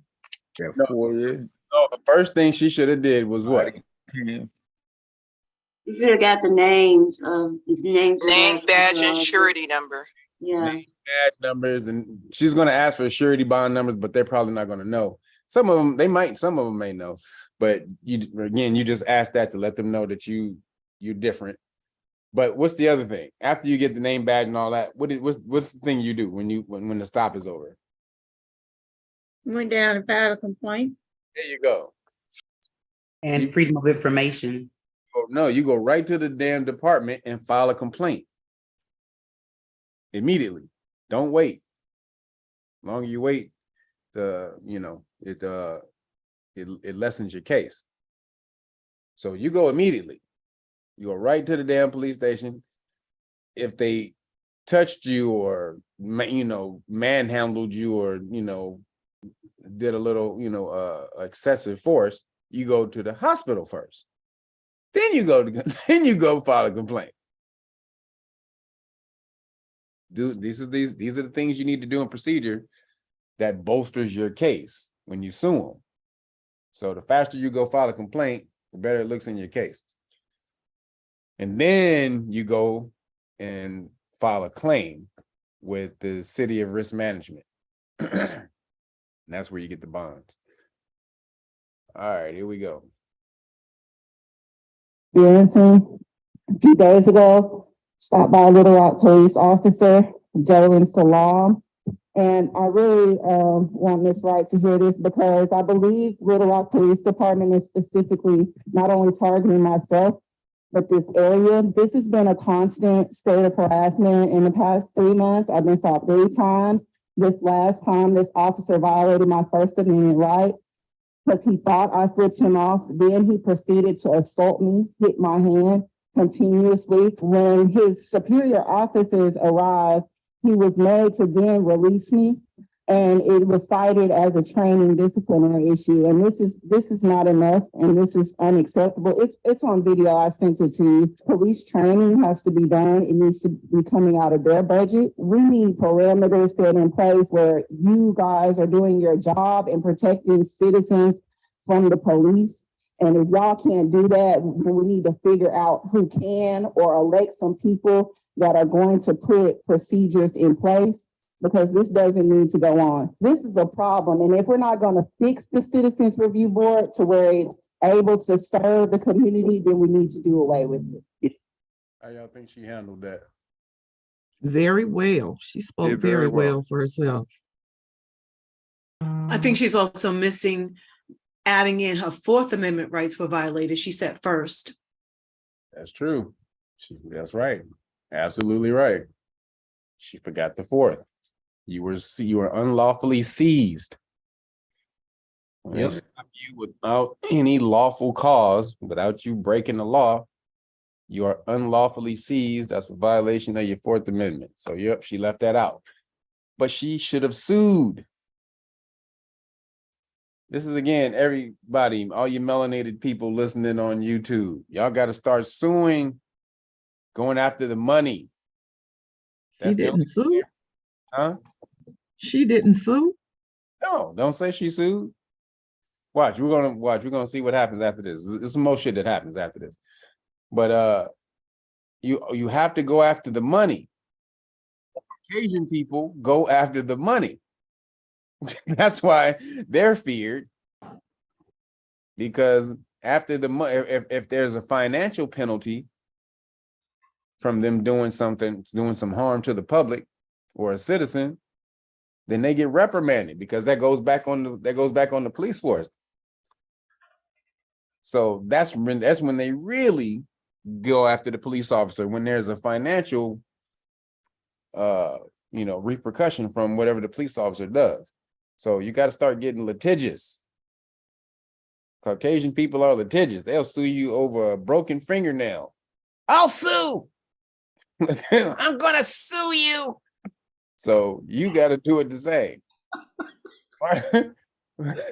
Martin had that joke. He said he talking about getting in fight. You can't get in fight with white people, because every time you get in a fight with a white person, you punch him in the nose. Then I'm suing. And you start tapping his nose, and you start looking at his hand like he was bleeding. I'm suing. So you got to start suing. Both, though, you got to start going after their bond first, because that's the short term, and then the long-term plan is the lawsuit. That's going to take about a year or two. So you get them on both ends. All right, here we go. Unclear whether she pursued civil action for this incident. However, a few months after, she was arrested along with 4 others and was accused of numerous federal violations in connection with the firebombing of police cars belonging to the Little Rock and North Little Rock police from... See, she done got into some real dirt. She firebombed. They firebombing police. Hold up. So yeah, see, that's what I mean. She should have sued and just, I think that was the universe right here. When this type of stuff happens, this is the universe shining on her. This was probably this stop right here. She probably could have got a good 50 grand out of this one, at least. What do y'all think? Probably could have got more than that. Yeah, at least 50 grand, at least. Well, she was 45 minutes of her time. That's all she was inconvenienced, was 45 minutes of her time. So that's going to be taken into account. I still think it would be more than 50, maybe 60 to 75, but no more than that. She should Yeah, charge so pain and much for each suffering. minute. Pain and suffering, embarrassment. Yeah. Hey, Kev, I got a question. Yeah. So would it depend on, right at this point, we got 2 violations. Would it depend on what the bond is for, or you saying just the lawsuit, not the bond? Which one you? Lawsuit. Oh, okay, I got you. Lawsuit. I got you. Bond is going to be for whatever the bond is. Like if the bond is $50,000, that's all you get. If the bond is $30,000, that's all you get. But would it be per violation or just in general? Not per violation. Per violation. Okay, got it. Per violation. So do she? It would have been twice, First Amendment and Fourth Amendment. So she would have got paid off the bond twice. Jared, you got your hand up. You're up. Then Ant. Yeah, quick question about the lawsuit. What is the number that you can put on a lawsuit, or like the highest total that you can sue them for? Obviously, you're going to try to run up as high as you can, but you know, what is that number? What does that look like? There's no limit. Okay. Nobody can tell you what your value of your time is, what the value of your psychosis is, your mental stability, your emotional. Nobody can put the value on that but you. You're the only person who can put the value on that. So there is no limit. However, having said that, when you go to court, they get these suits all the time, and they penalize people for what's called frivolous lawsuits. So you want to keep it into a range where you know it's going to stay within the format of the system, where it doesn't look like you're just trying to rob the system. So for something like this, if she sues, the lawyer would probably sue for about $100,000 or something like that, and they would probably get for about 50. Yeah. Ant, you're up. And then Adrana. Yeah, how you doing, Kev? I got a question. So I had two experiences back in the mid-90s where I was unlawfully detained. And ironically, one of my family members was the chief of police in that district. And I didn't have the support of my family to sue, but I did go consult 2 lawyers, and they both refused to take the case because they said they would have to, work with the police in that district. Mm-hmm. So I guess, I was going to ask you, would it have been best to represent myself? Like in a situation like that, how should a person handle that situation? Well, what had happened to you? So it's kind of I don't want to drag this out. But that's what I'm saying. I couldn't tell you unless I knew the details of what happened. Well, I could tell you one instance. So this was in Newark, New Jersey. And I was in my mid-20s, like 23, 24, 25. And so one day I was walking downtown, and I can hear 2 cops in the background. I can hear 2 cops in the background yelling, hey, you stop right there. But I wasn't really paying it no mind at first. And then I kept hearing them call, so I turned around and they were talking to me. So they were like, hey, you come in, So anyway, I come to find out that they had called themselves identifying me as somebody that had committed an armed robbery. And they took me up to one of the They say you fit the description. Yeah, they said I fit the description. So they took me up to their office and they strip searched me. And when I gave them my driver's license, they asked me because my father's cousin was the chief of police in Newark at that time. When I gave them my driver's license, they asked me if I was related to Charles Knox. And I told them that's my father's cousin. And immediately the whole situation changed. So they started apologizing and gave me back my driver's license and told me to get dressed and everything. So I was going to sue. But when I went to talk to my father, he didn't want me to do that. But I didn't care. So what I did was I called his lawyer and I went to go talk to the lawyer. And it was some Jew, some old Jew. He was sitting up there looking at me. I could tell he wasn't going to take the case, but I wanted to see about it anyway. And this is around the time that I started getting interested in finding out about the law and everything. So long story short, after that, after he wouldn't take the case, I went down to the NAACP and they wouldn't help me. So that's the details of the case. So at that time, if I had known what I knew now, I would have tried to represent myself. I wouldn't advise you represent yourself unless you're very studied in the law. That's something I wouldn't advise you do.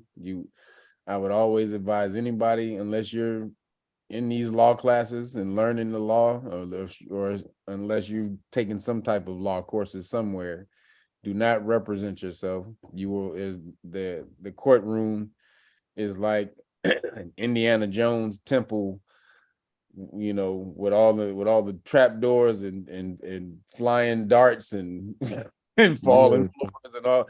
That's what a courtroom is like. It's built to trap you. And so unless you're Indiana Jones and you got the map on how to step on the right bricks and duck the right darts and say the right incantations to open the right doors, don't walk your. But that was the dilemma that I was left with. I didn't have nobody to really advise me and help me on how to handle the situation and who to go to, because the lawyers that I had spoken to, I even went outside of the district. I called a lawyer in Passaic and he wouldn't do it. He said I would do it, but I got to work with those cops on a daily basis. So, right. Well, again, you just got to get somebody to take the case. And so if you don't, because they are, a lot of those cats are tied in together, which is why, they one hand washes the other. So they don't want to mess up the other things they got going on just for one case. So yeah, that's why you have to learn your rights, because you are the only person you truly have in the system, until we build this, this law nation that we trying to get going. All right, was there any other question?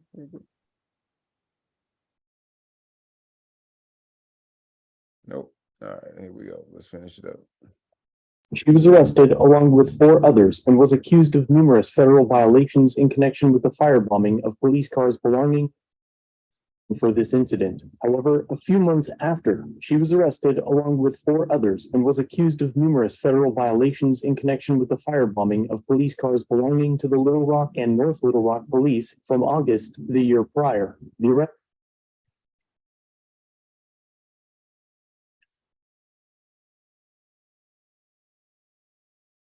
The arrest came from an affidavit written by an ATF agent claiming that Molotov cocktails were made at her house and that she was present in the vehicle at the time of the arson. Material evidence includes cell phone tracking, a captured phone with pictures of the scene and conversations between suspects, but no material evidence tied her to any of the scenes, as none of the proposed evidence had pictures or correspondence, including Brittany. Despite this, she pleaded guilty to possession of an unregistered destructive device in exchange for having all other charges against her dismissed. She was held in pretrial detention for 18 months. That messes up her whole case right there. I was just going to ask you that, Kev. Thanks for the answer. Damn. Doing some dirt, like the universe gave her a gift. This right here to me is the universe giving you a minimum $50,000 gift. All she had to do was just go and just go find a lawyer to put it down. This is blatant. I mean, damn, this is easy money. A lawyer would have took this because he would have got this money in about a couple weeks. They would have settled out of court. And nope, she goes and does whatever the hell she did. Again, this is physical violence is not the way you're going to beat the popo. They got bigger guns than you and more of them. It's not going to work. All right, there we go. Ordered to serve 18 months on supervised release and pay a fine. He believes that this traffic stop and other incidents are a result of her activism, and since has organized a group called Neighborhood Activists and the Freedom Fund, designed to cover legal expenses for people rounded up by the police during mass arrests at protests. Let me know what you guys think down below. Was this arrest targeted, considering the officer knew who she was when Y'all think I don't think he knew who she was at all. I think he knew who she was after, but I don't think he knew who she was beforehand. He was just stupid.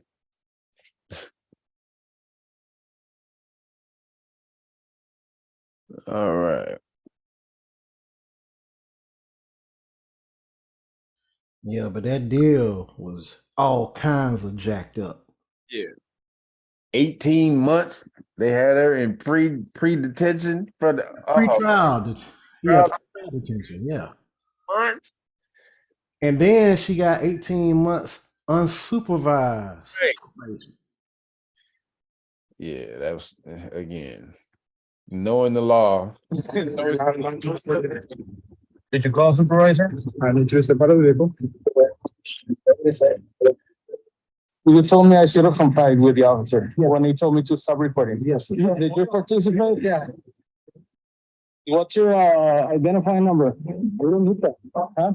We don't need that. An iPhone 12 and an iPhone 11. And my dad. What happened to my dash cam? Welcome back to the Lackluster channel. In January of 2023, Corners News passed through a border checkpoint in Laredo, Texas. After passing a primary inspection, one of the Border Patrol agents noticed a body cam affixed to his window, and after asking him why he was filming, grabbed the supervisor to speak with Corners News. Do you know you have to have some permission when you're... You see how prepared my man is? He got the cam thing right here. He got the cam on the window. That's what I'm talking about.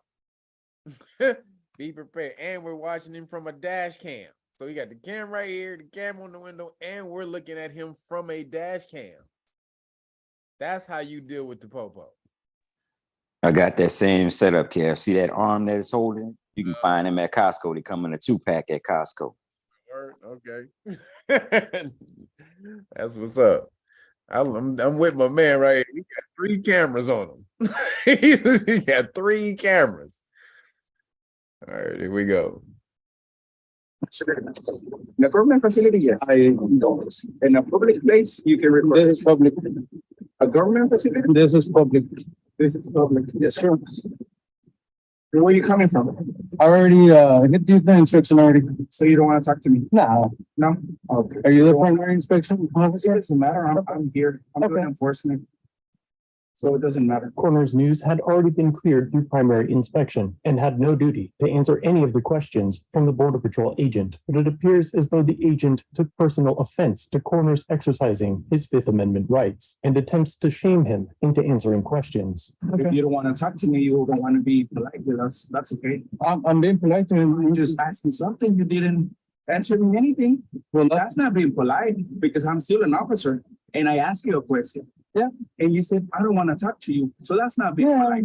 After his shaming tactics fail, the agent tries to elicit a response by using a tactic known as an appeal to authority. Do I have to answer? Like I said, I am an officer and I'm asking you a question, but you don't want to be polite. That's fine. All right. I really appreciate it. I'm just doing my job. I understand. No, it doesn't seem like you didn't answer. I don't need to answer. You know what the Fifth Amendment is? Excuse me? You know what the Fifth Amendment is? Fifth Amendment? Uh-huh. Go ahead and you know what it is? It's like, you know, so tell me. Do you know? Tell me. You or no? I want to hear it from you. Fair joke. Oh, so you don't know it? Okay. Thank you. A few minutes pass and the original officer returns to tell them that they cannot record. Kev, plug your computer in, brother. It's on. It look like you out of juice almost. Oh man, damn. Thanks. So, damn. Fifth Amendment. All right.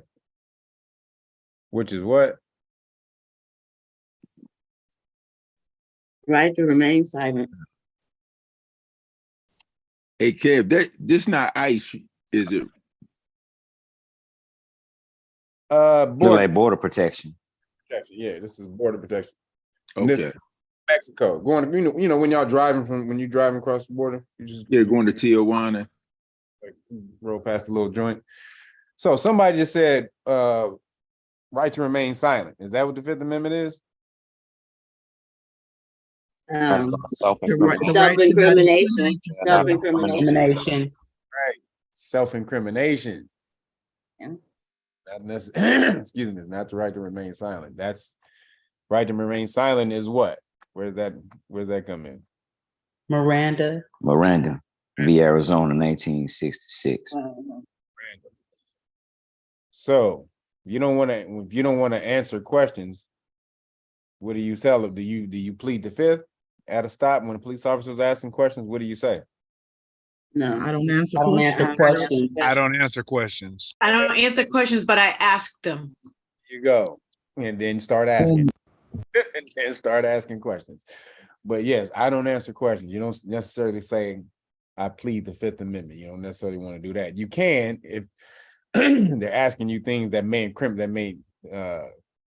lead you to incriminate yourself. If that's something, then if it applies, then yeah. But for the most part, they're fishing. So you say I don't answer questions. You would have to say you invoked your Fifth Amendment right, correct? Because pleading is for court. Yeah, you can say that. I mean, as long as you say anything, as long as you bring up the Fifth, it'll count. But you don't necessarily just need to say that. Just I don't answer questions is good enough. All right, here we go. I mean, you can't use your phone here. You're not allowed to use your phone as well as you're not allowed to record it. Where are you getting your? But technically, you're right. Pleading is for court. So invoking, you're right. So technically, you just want to be clear. Technically, absolutely, she's right. I'm just saying it doesn't necessarily, in real life, when you put it to practice, it's not necessarily going to matter. But she's right. Pleading is for the court. Invoking is for establishing your right on the spot. Okay. I'm just trying to make sure my study hall instructors here. No, you're right. All right, here we go. Information, man. All right, first of all, don't talk to me like that. Okay? Why not? Don't talk to me. Why not? I'm an officer. I'm talking to you. And respect. Don't talk to me like that. All right? Well, you're disrespecting me, not allowing me to report. Because you're not allowed. This is Who private said property. that? This is private property. How is this? How is this private? Are you a rookie? Rookie. Are you a rookie, Rodriguez? And that is none of your concern. Okay. Are you gonna follow me? I don't know. After refusing to stop the recording multiple times, Agent Rodriguez calls for help and officers come running from multiple directions. Why is that? You're not allowed to record it. Y'all see all these officers? Damn. They running like it's a donut convention. Man. From him recording? They looking like Bin Laden. They just found Bin Laden in the car or something. This Hey, is Kev, is that on the American side or the Mexico side? New Mexico, I think. This Oh, is, nah, bro. You got to get up out of there and get back on the U.S. yeah, that's the New Mexico I side. think they said Laredo, Texas. I think he said Laredo. Yeah, that's Laredo. Laredo? Yeah. All right, his head mic was coming off or something. No, they mentioned they're gonna mention New Mexico. When they go watch, they're gonna go in here where they're gonna say something about New Mexico in a second. Look like- So I don't know how close those two are, but there's gonna be something about New Mexico where they at. They have a border crossing in Laredo, Texas. I have Oh no yeah. idea. Oh yeah. Yeah. And right on the other side of the border they call it Nuevo Laredo. Hey, Kev, before you start, look at the universe blessing. That's at least 10 cops, 10 different bonds. Man, Mm. if they, yeah, absolutely. So look, But they federal law, so that bond stuff really don't apply right here though. Thanks, Lord. Damn. That's federal law. You gotta get a scratch off now. so hold on. LR just said something real. Federal officers don't have bonds. So he's right. This is border. Federal officers don't have bonds. How would you get back at a federal officer? Bro, Jace already he gave up the answer already, so I ain't saying that. Who gave up the answer? Jason in the chat. I didn't. It's not on here. Yeah, FEPLI, the federal employee group, the insurance that they have. The FEPLI. FEPLI. What you call it? The life. Yeah, that group, that federal group that I forgot. It's called FEPLI. What does it stand for? You got me. I forgot. Anybody know what FEPLI stands for? Anyone? Bueller? FEPLI. FEPLI. What does that stand for?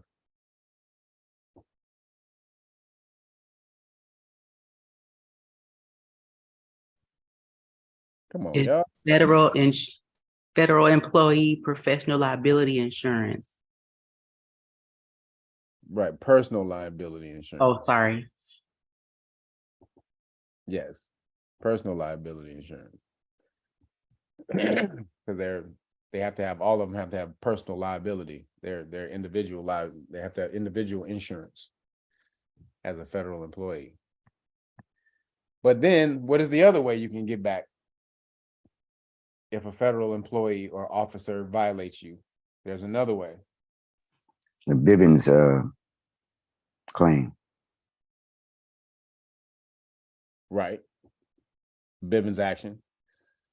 But no, that's not what that's not what I was talking about. So Bivens Act, yeah, you can sue under the Bivens action, but nobody's ever really won under that. But yeah. Tort claim. What is that? What is it called? A tort claim. What's the actual term? What's the actual name? It's a federal tort claim. I forgot the name. Yeah, that's it. But you forgot the last one. Federal Tort Claim Act. So you get them under the Federal Tort Claim Act. And so that's for any employee or federal government agent who's violated your constitutional rights. You can file a claim under the federal, the Federal Tort Act. Federal Tort Claim Act. All right, here we go. Finish this up. Why is that? You're not allowed to report it. Did you call supervisor?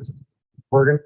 Yo, look, it's 1, 2, one behind him, 3, 4, 5, and I think it's another one behind him. And then there's another one on the side of the car, and I think it's a lady, which make what 7 or 8. Okay, just make sure you do everything the right way. The vehicle in parking, but the vehicle in parking, right? Yeah. No holds barred, like the reason I'm still taking it. I need to step out of the vehicle. The coroner's news and his wife are both detained, cuffed, and brought inside the facility. Their vehicle and all recording equipment is. You see what she's doing? She's taking down the recording. Turning that thing off. She is turning off his camera. Now, do you have the right to record? Yes, Yes, you do. yes, you do. How you know? I bet they have signs up. I will put money that they have signs up somewhere. You think it's posted? Yeah, I will put money on that they have signs posted somewhere. They have signs posted what? In what? Somewhere at these border crossings, they probably have some signs posting saying no video recording and all this other stuff. I wouldn't be surprised if they do. It's been a while since I went through a border crossing, so, but I wouldn't be surprised. If you're in public, can they tell you to not to record? Nope. No, Just like if they you make an can. arrest. Plain sight, just like if they make an arrest. So if you're going through the border and you're in public, can they tell you to stop recording? No. No, there's no privacy in the public. I don't see why not. Why you can't record. Absolutely not. So was it? Go ahead. I was going to say, so is that legal? What she's doing, turning the camera away? No, it's not. Absolutely not. That's trespassing. That's his property. So yeah, they're in violation. So Good question. You can't go after them like you can go after regular police. This is federal, but we just showed you ways to go after the insurance, a Bivens action, or the federal tort claim. Could you repeat that? Could you repeat what is the acronym? Is it FUPLI? FEPLI. FEPLI. What is the E for? Employee. Yeah. It's also in the chat as well. Yes, in the chat. Federal Employee Personal Liability Insurance. Also, LR with his nice commentary of comedy. We found donuts in the vehicle. So, all right, here we go. Everybody mute your mics.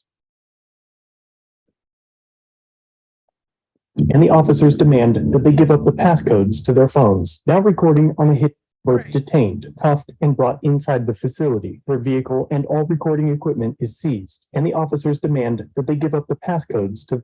Give me your passcode to your phone.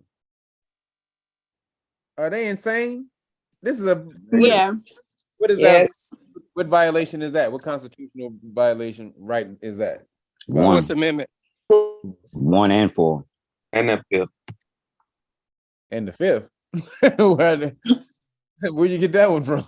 Say the 4th.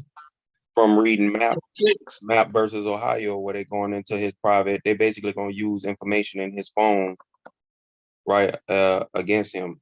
That's his private property, and they don't have a warrant for that property. So that's a what violation? Well, when I was reading map versus Ohio, it was talking about how the 4th and the 5th run together. So if they can take a man's private property and use it against him, against his will and without a valid warrant, then that's a violation of the 4th and the 5th Amendment. Well, It's self-incrimination.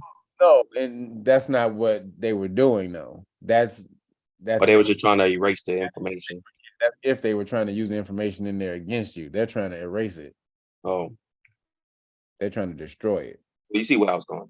Yeah, I got you.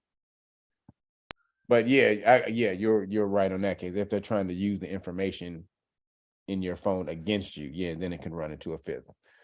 But if they're trying to destroy it, it's just a fourth. That sounds like a. That sounds like, oh gosh, what's the name of it? I think that's Riley, if I'm not mistaken. Ooh, Riley v. California. Can't remember.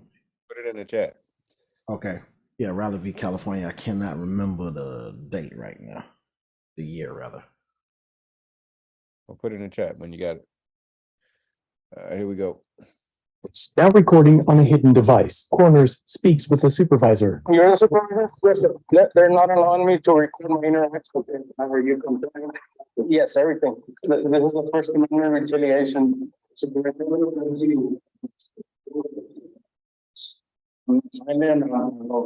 I don't have any ill intent.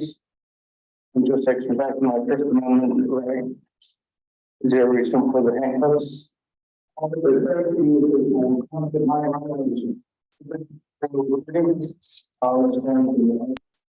Again, when can police handcuff you? Only if you're under arrest. When you're under arrest. Under arrest? What's the other time? For police protection. You're a threat to them or yourself. So you're a threat to the police Or yourself. Or the public. or the public, Or or if you're gonna flee. Flight risk. or if you're going to run. If you don't exhibit any of those characteristics, can they handcuff you? No. No. I'm gonna say no. But care. He was going. It'll be unlawful. He was going to eat the donuts, man. They had to Now stop. without reasonable articulable suspicion. He's gonna eat the donuts. He had to get him. It was 10 against 1. What was he gonna do? So absolutely, my man said I was not violent. So that takes away their officer safety claim right there. I'm not violent. I'm not belligerent at all. They can only put handcuffs on you when you exhibit some type of aggression, some type of aggressive force that puts them in danger, yourself in danger, public, you're trying to run, all of those things. If you don't do any of those things, it's a Fourth Amendment violation, because putting you in handcuffs is what? It's a seizure. Seizure and arrest. Legal seizure. Seizure of your person. It's a violation. So anyone watching, those police officers put you in handcuffs because they say it's for their safety. If you're calm and not exhibiting any aggression or violent activity, they can't put you in handcuffs just to soothe their nerves. All right, here we go. The original officer can be heard speaking with the supervisor, claiming that he could not complete his inspection because Corners News was not complying in shutting off his cameras.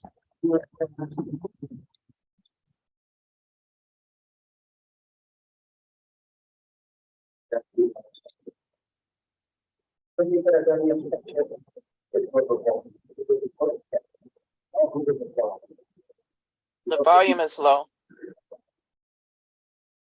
Now, after making his own subordinate look like a complete imbecile, the supervisor advises Corners News that he is right and that he was indeed lawfully exercising his First Amendment right to film his interaction with the corrupt, uneducated, and inexperienced state officials that man the posts of the border crossing. However, in the same breath, the supervisor demonstrates his own remarkable misunderstanding of the law, the constitutional limitations to his own authority, and our civil rights.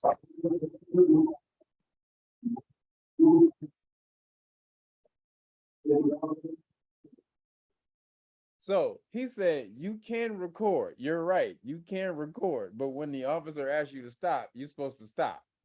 Is that true? False. No, that's not Hell true. no. No. No. Absolutely not. More cosplaying. It was your fault.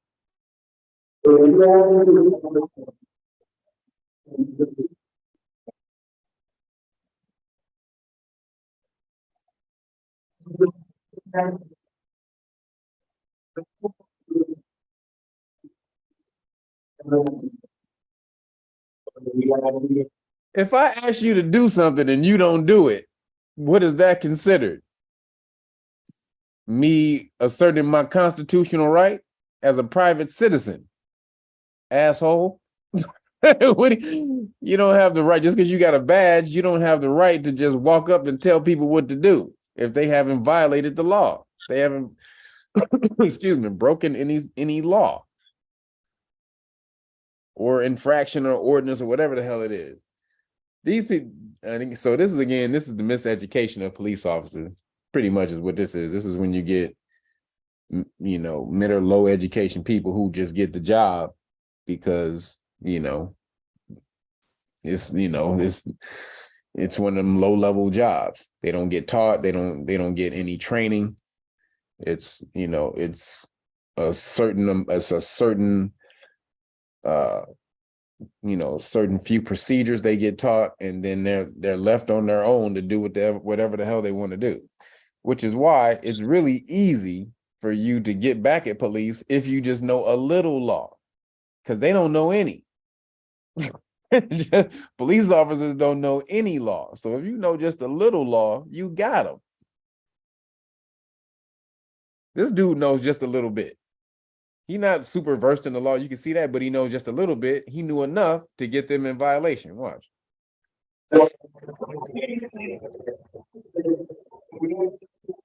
Finally, after demonstrating several reasons why not a single agent on scene should hold the authority to safeguard our rights, Coroner's News is released, and the agents go out of their way to continue their attempts to violate him. So everything that was done here was okay with you? Yes.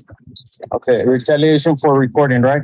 I don't, whatever you want to call it, that's what you're calling it, that's not what I'm calling it. Okay, so I should have complied. You're saying I should have complied? Right now, you told me I should have complied with the officer when he told me to stop recording. Yes, sir. That's all I need for court. Can I get a name of all the officers that participated, please? All the officers? Yes. What did that officer just admit to? Getting his bond taken. He don't have a bond. He's yeah, but he didn't cost him a lot of money though. That federal insurance pool. There you go.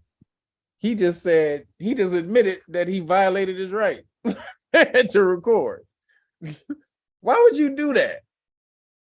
They do that because they don't ever get there's no one who ever goes back at them. They don't go. Well, there are, but it happens so rarely that they think they're walking with a vibranium shield around all the damn time.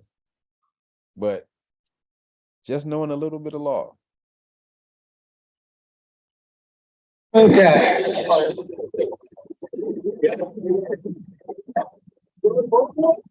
Rodriguez, what's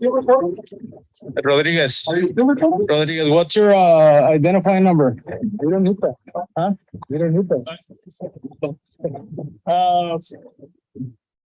Tu teléfono se lo agarran entonces no tiene case. No tiene case. No tiene phone. If you want to read it, it's what's that?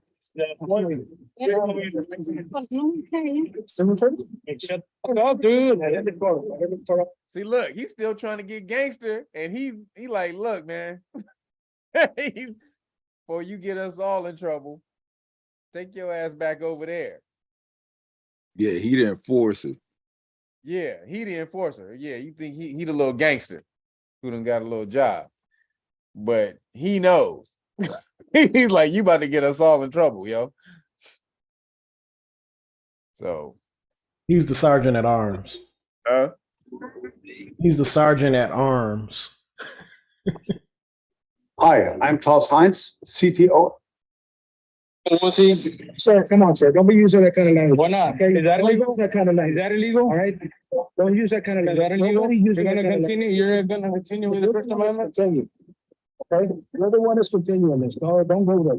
All right. So what's gonna happen? Nothing. Okay. Okay. You're leaving. Did you get me a list? I'm not gonna get you a list, sir. You're not? This for him. I want that. Okay, you can read this if you want. Ahí está mi phone. Yeah, you're good to go, sir. I need my phone. You have it in your hand? This is not my phone. They now notice that 2 iPhones are missing. iPhone, an iPhone 12 and an iPhone 11. He then notices that the officers detached and manipulated his dash cam. And my dash, what happened to my dash cam, supervisor? What happened to my dash cam? Coroner's News searches his vehicle and is unable to find the missing camera and phones, but eventually the supervisor finds that the jackboots placed the items in his wife's purse. There is a purse. The dash cam as well? The purse, yeah, that's what they said. And her purse. But of course, the purse was also missing. The purse is not here, supervisor. No purse is missing. They finally find the purse and their other personal belongings hidden a few bays over. Is there a reason for that? Is there a reason They went through their food. for that? Oh, okay. So I need a name of all the supervisors. All the officers at church. Of course, coroner's So what are Bivens when you go after a police officer for a Bivens action? What do you have? What do you have to go after them for? What specifically is a Bivens action for? What rights? What right violations?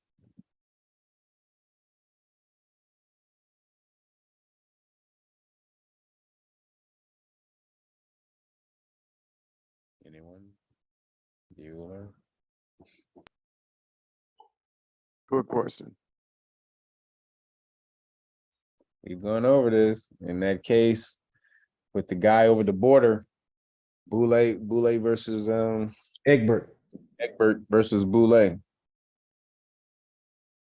The guy who was running he had the inn on the border of Canada. Smugglers in. And he was running people through the back door and getting them across the border through the front door. You run front and back. and vice versa. Yep. Yeah. Was that an illegal search and seizure for him? No, I'm saying what happened with because he sued the police, he sued the federal officers after they tried to bust him up. After they tried to bust him, he tried to sue him, but he lost because he didn't have the correct actions. He wasn't suing them under the correct constitutional violations. So I'm asking you, what are the proper constitutional violations for you to be able to sue under a Bivens action? Recusing. You too, bro, Jace. Don't they have to violate the constitutional rights? Does it have to be anything specific? Isn't it just like they violated his First Amendment right, his Fourth Amendment right? Oh, go ahead. Specific constitutional rights that go with Bivens actions, not all of them. Oh, okay. They violated basically freedom of the no, it's not. I gotta think about it now. Well, the Fourth Amendment unlawful searches and seizures, because they seized his camera. They searched him unlawfully. Let me see. The fundamental right of liberty under the 14th Amendment. Well, what's that? Privileges and immunities. 14th Amendment. Fundamental right of liberty. Is that is a right, isn't it? You're saying first of all, don't ask me questions. I'm asking the questions. Oh, okay. So do you give that? Is those your answers? 4th and 14th? Right. Yeah. Is he right? Anybody agree? No, actually, he's right about the 4th, but it's supposed to be the 8th and 5th as well. All right. Is TD right? Did TD come right with the correction? I'll roll with TD on that. Huh? I'll roll with TD on that.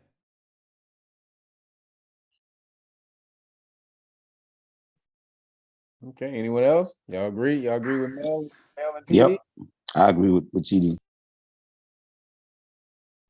So Bivens actions. Absolutely. TD's right. So you can only sue for certain things under a Bivens action. So what happened was the guy tried to sue under the First Amendment. So you can only sue under the Fourth, Eighth, and Fifth, where he tried to sue under the First. He tried to add that because he was recording and the officer mangled him when he arrested him. He basically pretzeled him up and smashed his camera, prevented him from recording. So he threw that in there as a violation of his First Amendment right to be able to record. And that's where he messed up. Yep, messed it up for everybody. Yep.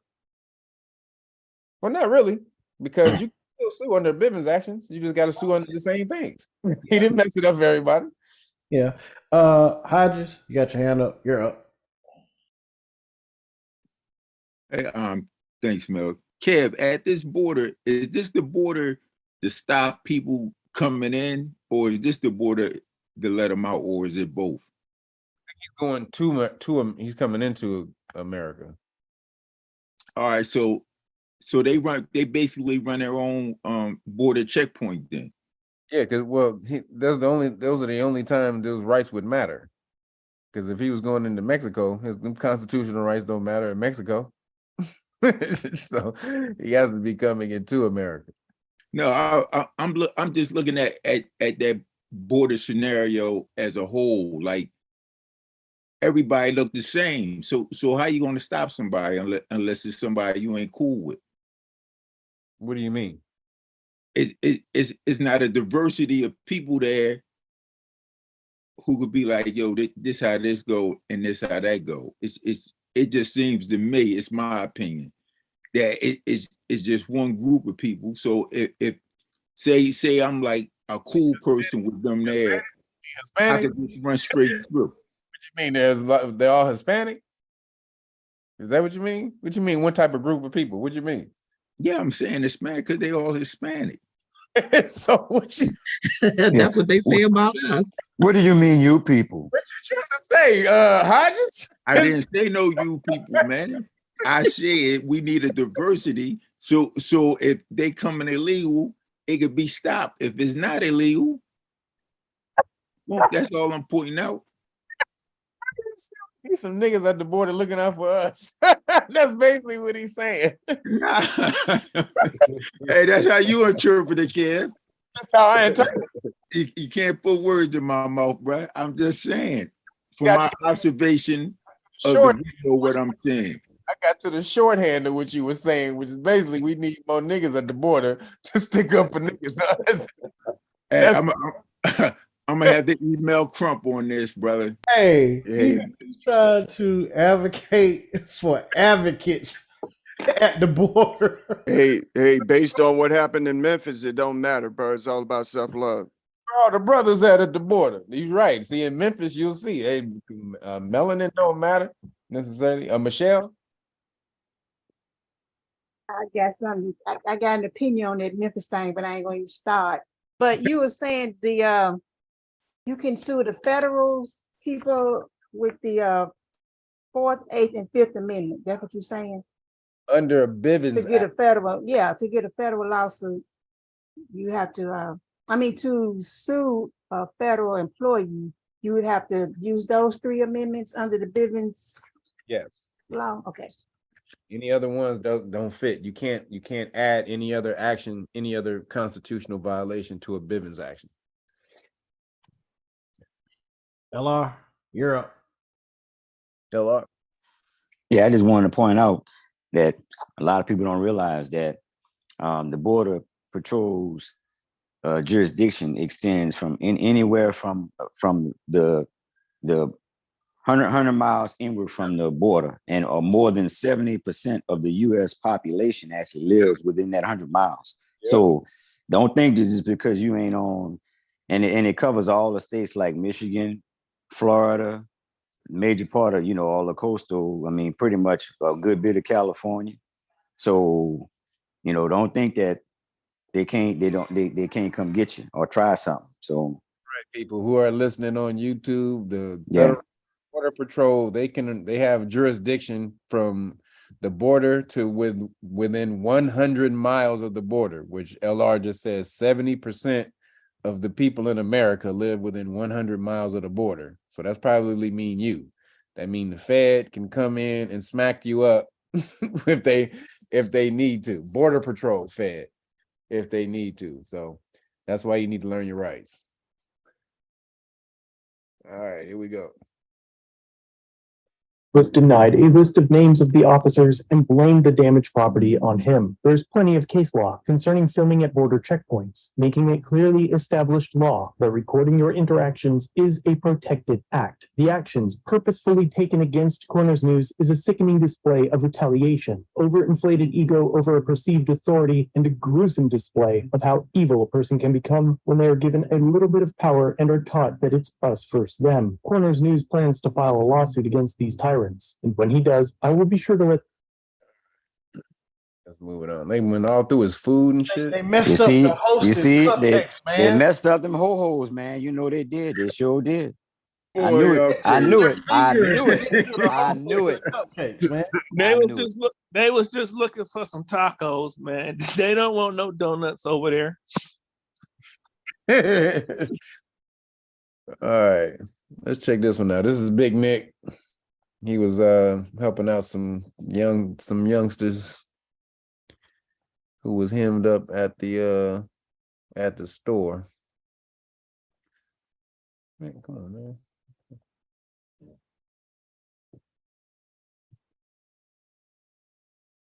What are you doing? Just play the damn video. Well, that you filed a complaint.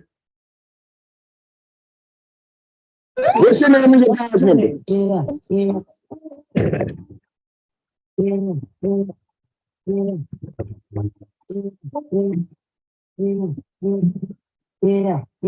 First Amendment, you ever heard of it?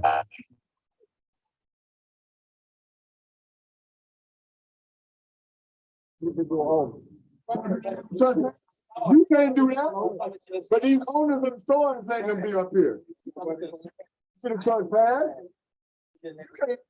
So the youngsters is outside the store hanging. The store doesn't really care, but the police came up there to trespass them from the spot without the owner's permission. Can they do that?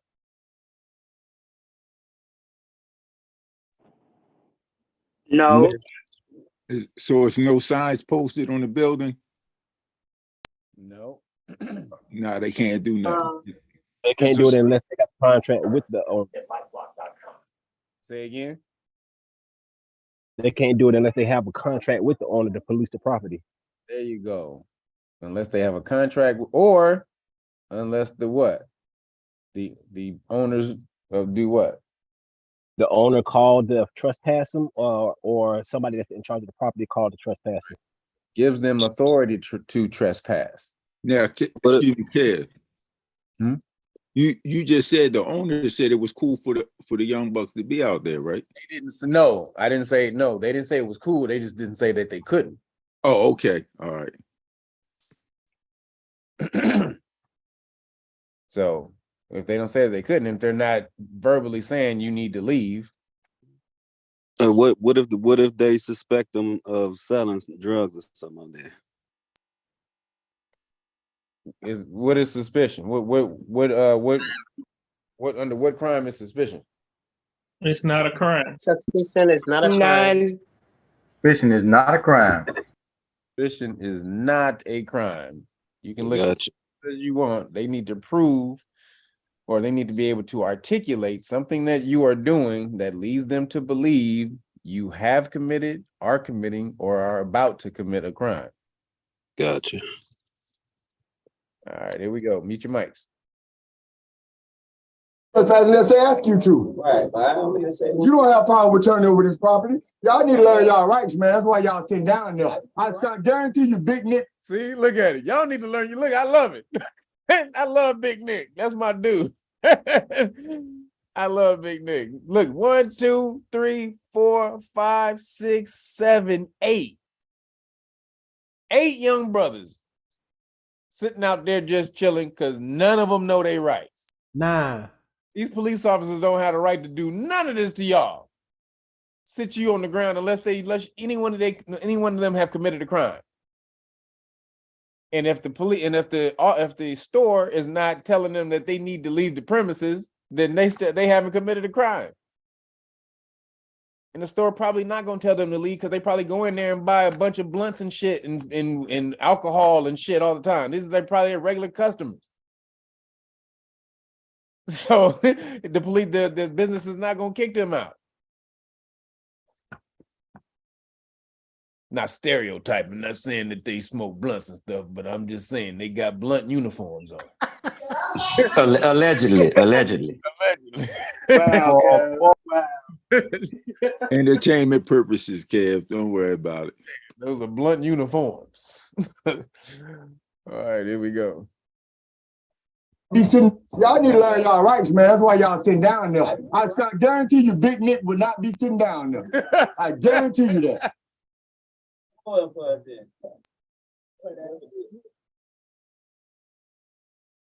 Anybody gonna ask for more crime they suspect them of committing? It's not loading no problem. If y'all drinking, that's against the law. But everybody ain't drinking ain't supposed to be down there. Everybody ain't supposed to be on the ground like a dog. Got an open container. I hope y'all get back. They said they had an open container. So they had them in an open container. Should all of them be on the ground? Whoever had the open container. No, exactly. The open container should be on the ground. Not all Exactly. 8 or 9 of them. Kev, the police know that they don't know their rights. I can't believe it takes this many police. They good. So now what are they all doing right now? What are the popo doing right now? Looking for conspiracy. Illegal detention. Illegal detention. That's the result of the incident right now with what's happening. I mean, but what are the police officers doing practically? Like, why do they have them on the ground? What are they doing? They're looking for warrants. Yep. Looking for warrants. Yep. Yep. Only one had an open drink, but they got all 9 of them on the ground and asked them for their ID because they think probably at least about 4 or 5 of them got warrants. Yeah. And that's an easy way. They can snatch them up, take them in, boom. Another arrest on the books. Then when bonus time comes up, promotion time comes up, this is another arrest I got. Easy, just go harass some brothers at a store, sit them on the ground, ask for their ID, and look up warrants that they may not even know they have. Hey, Kev, can I make another observation? Just my opinion. Why is the melanated officer like to look out to watch them while they right him right here? The brother, the brothers always look out because if the white dude is looking out and then he do some damage, they can claim what? If the white dude do damage to the brothers on the ground, what can they claim? Qualified immunity? Nope. Discrimination. Racism. Racist, discrimination, whatever. They can put the brother there, that wipes that out the window. And there goes that charge.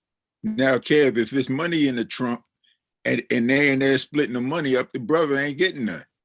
Right. Exactly. No, they probably chip him off though. All right, here we go. Allegedly. It was from everybody. Allegedly. And they got on body cam. So all that, he filed a complaint. If you don't feel like you did nothing wrong, file a complaint. Florida statute 901.151. The only time you present ideas when they suspect you committed a crime, you're about to commit a crime, or you're in the process of a crime. If you haven't done any of that, they're not obligated to get your ID. But they asked y'all, and y'all gave it to them. They love it. Get out. Look at him out there schooling these little niggas. And all you people on YouTube, he absolutely right. You see how he just ran off the law, the number of the statute of the code? Because he knew when you run off the code like that to police officers, they know you real. There's nothing they can say. When you know the law better than them, what they gonna do after that? And you have it on camera. This is where you have to get. He ran that law off, boom, boom, boom, boom, boom. You see none of them officers are saying nothing to Nick. Does anybody see an officer looking at Nick? Everybody trying not to look his way. Is any one of them officers even looking his way? They not looking at him because they know not to even mess with him. He's so cold with the law. They like, yep, he right. Just everybody look this way. Yeah. Nothing to see here. Nothing to see here over. Don't say anything. He'll leave eventually. he'll go if we don't look at him. It's like he a vampire or some shit. Like we don't look at him, he'll leave. If we don't invite him into our house, he'll disappear. Devlin, go ahead. Yeah, Kevin, I got a question. Since they only one, I guess, had an open container and the other ones did not, can they withdraw their consent and say, hey, I want my license back if they haven't ran it or anything like that yet? No, it's too late. You gave it up now. Okay. All right. You've given up consent. It's called what? One of two things. What is it called? What are they called when you just give it up like that? Acquiescing. It could be tacit consent or acquiescence or tacit consent. Absolutely. Which both means you, when the police came after you and violated your rights, you didn't say anything. You let them, you just let them do it. Or you went along with it. By doing nothing. All right, here we go. And y'all can refuse. Or you're in the process of a crime. If you haven't done any of that, they're not obligated to get your ID.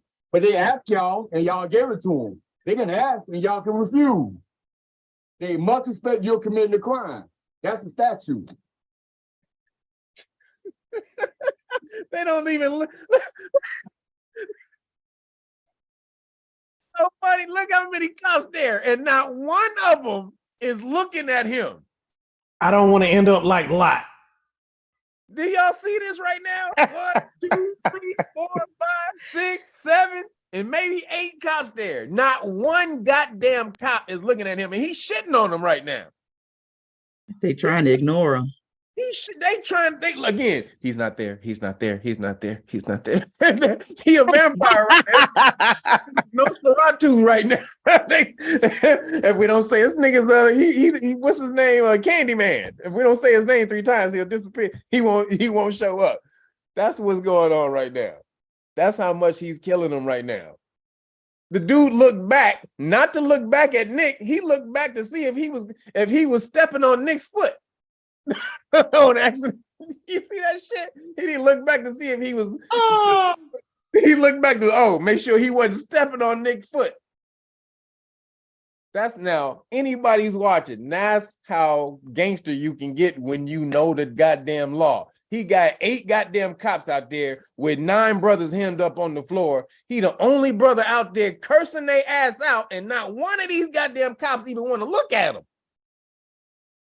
Nobody's telling him to leave. Nobody. Yo, melanated.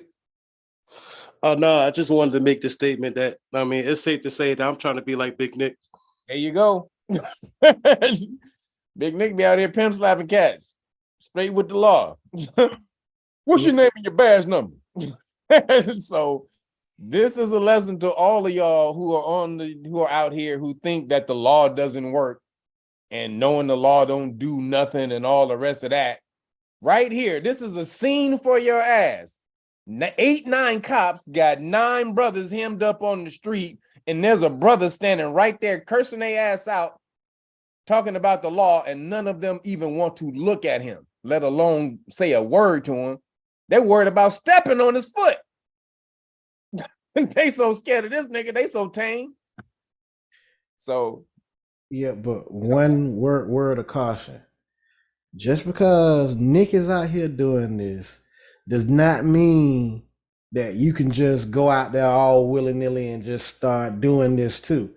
he took time to learn the law and commit it to memory so that he can do this. If you get to this point, then you can do that. But if you ain't at this point, don't go out there and do that because it's gonna end badly.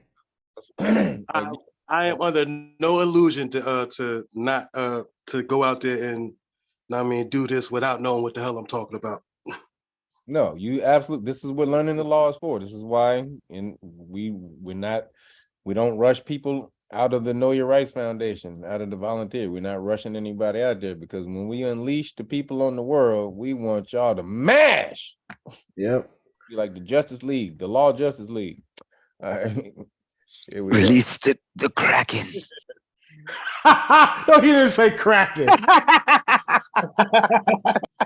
Hello? The law avenges. All right, here we go.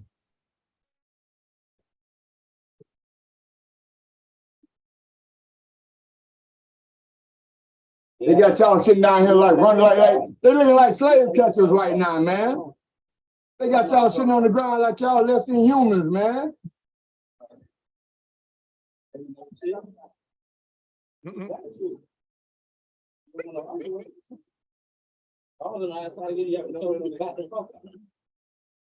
know I ain't got to move.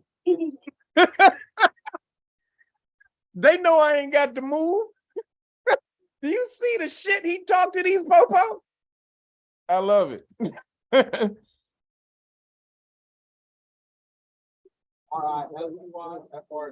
So this is a joint. Is this all out of here or BSO? Or BSO and Lauderhill? Yeah, this is a joint operation to violate. How many it is? 1, 2, 3, 4, 5, 6, 7, 8, 9. At least 9 black men are sitting on the ground like dogs, like animals, because they said they was loitering and prowling, and this plaza is open. So it can't be loitering or prowling. What is loitering? What are the two? Being on property after evenings, after dark. Being on property after the evening when it's closed. When it's closed, that's one. What's the other loitering? Name for loitering. Impeding business. Blocking the entry. Blocking, there you go. Blocking people from coming in and out, going back and forth on an open or public way. So anything that's a public way. So if they're just standing up against the wall, they're not blocking anybody. Are they loitering? No. Walk past it. If people can walk past them, they just sitting there chilling and talking, and the store doesn't care, and people can still get past them and walk and get into the store. Are they loitering? Absolutely not. No. No. But they don't know. They don't know that to be able to argue it to the police, because they don't know what loitering is. Just those two little things: being out, or around the business at night after the business is closed, or blocking someone going back and forth along a public way. That's loitering. And they're doing none of those things. Or blocking somebody from going in and out of a business. But Big Nick made a point. I did a YouTube video on about what police are, where they originated from, being slave patrols. I said the same thing. Mm-hmm. All right, here we go. Teach these young black men their rights. Nobody ain't supposed to be sitting on the ground and nobody ain't break the law. The price of wireless Bluetooth health is down to 89 cents. Cam died. He said his Cam died.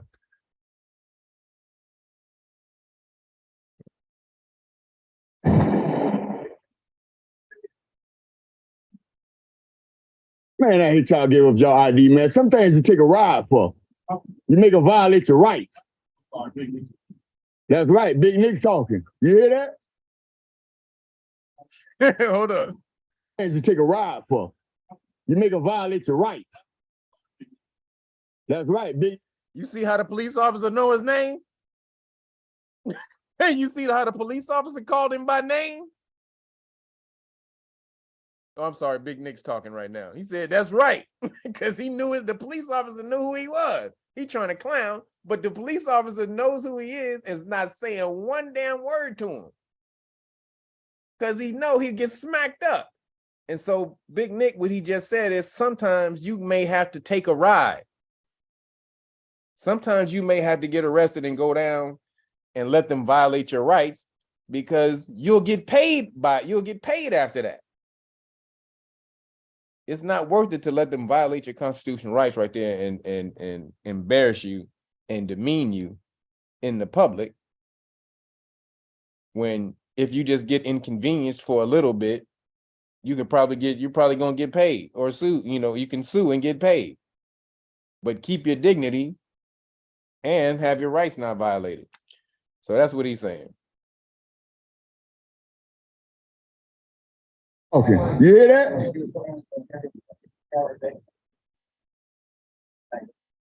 You make a violate your rights. That's right, Big Nick talking. You hear that?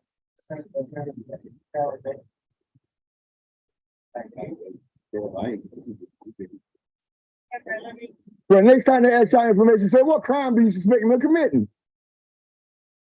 All I saw was guns. And they said, get down. That's all I saw was guns and get down. Either I'm gonna lay down, I'm gonna get down. The thing about it is, man, a lot of people say let them people do their job. No, don't let them, that's not their job. I'm got that too.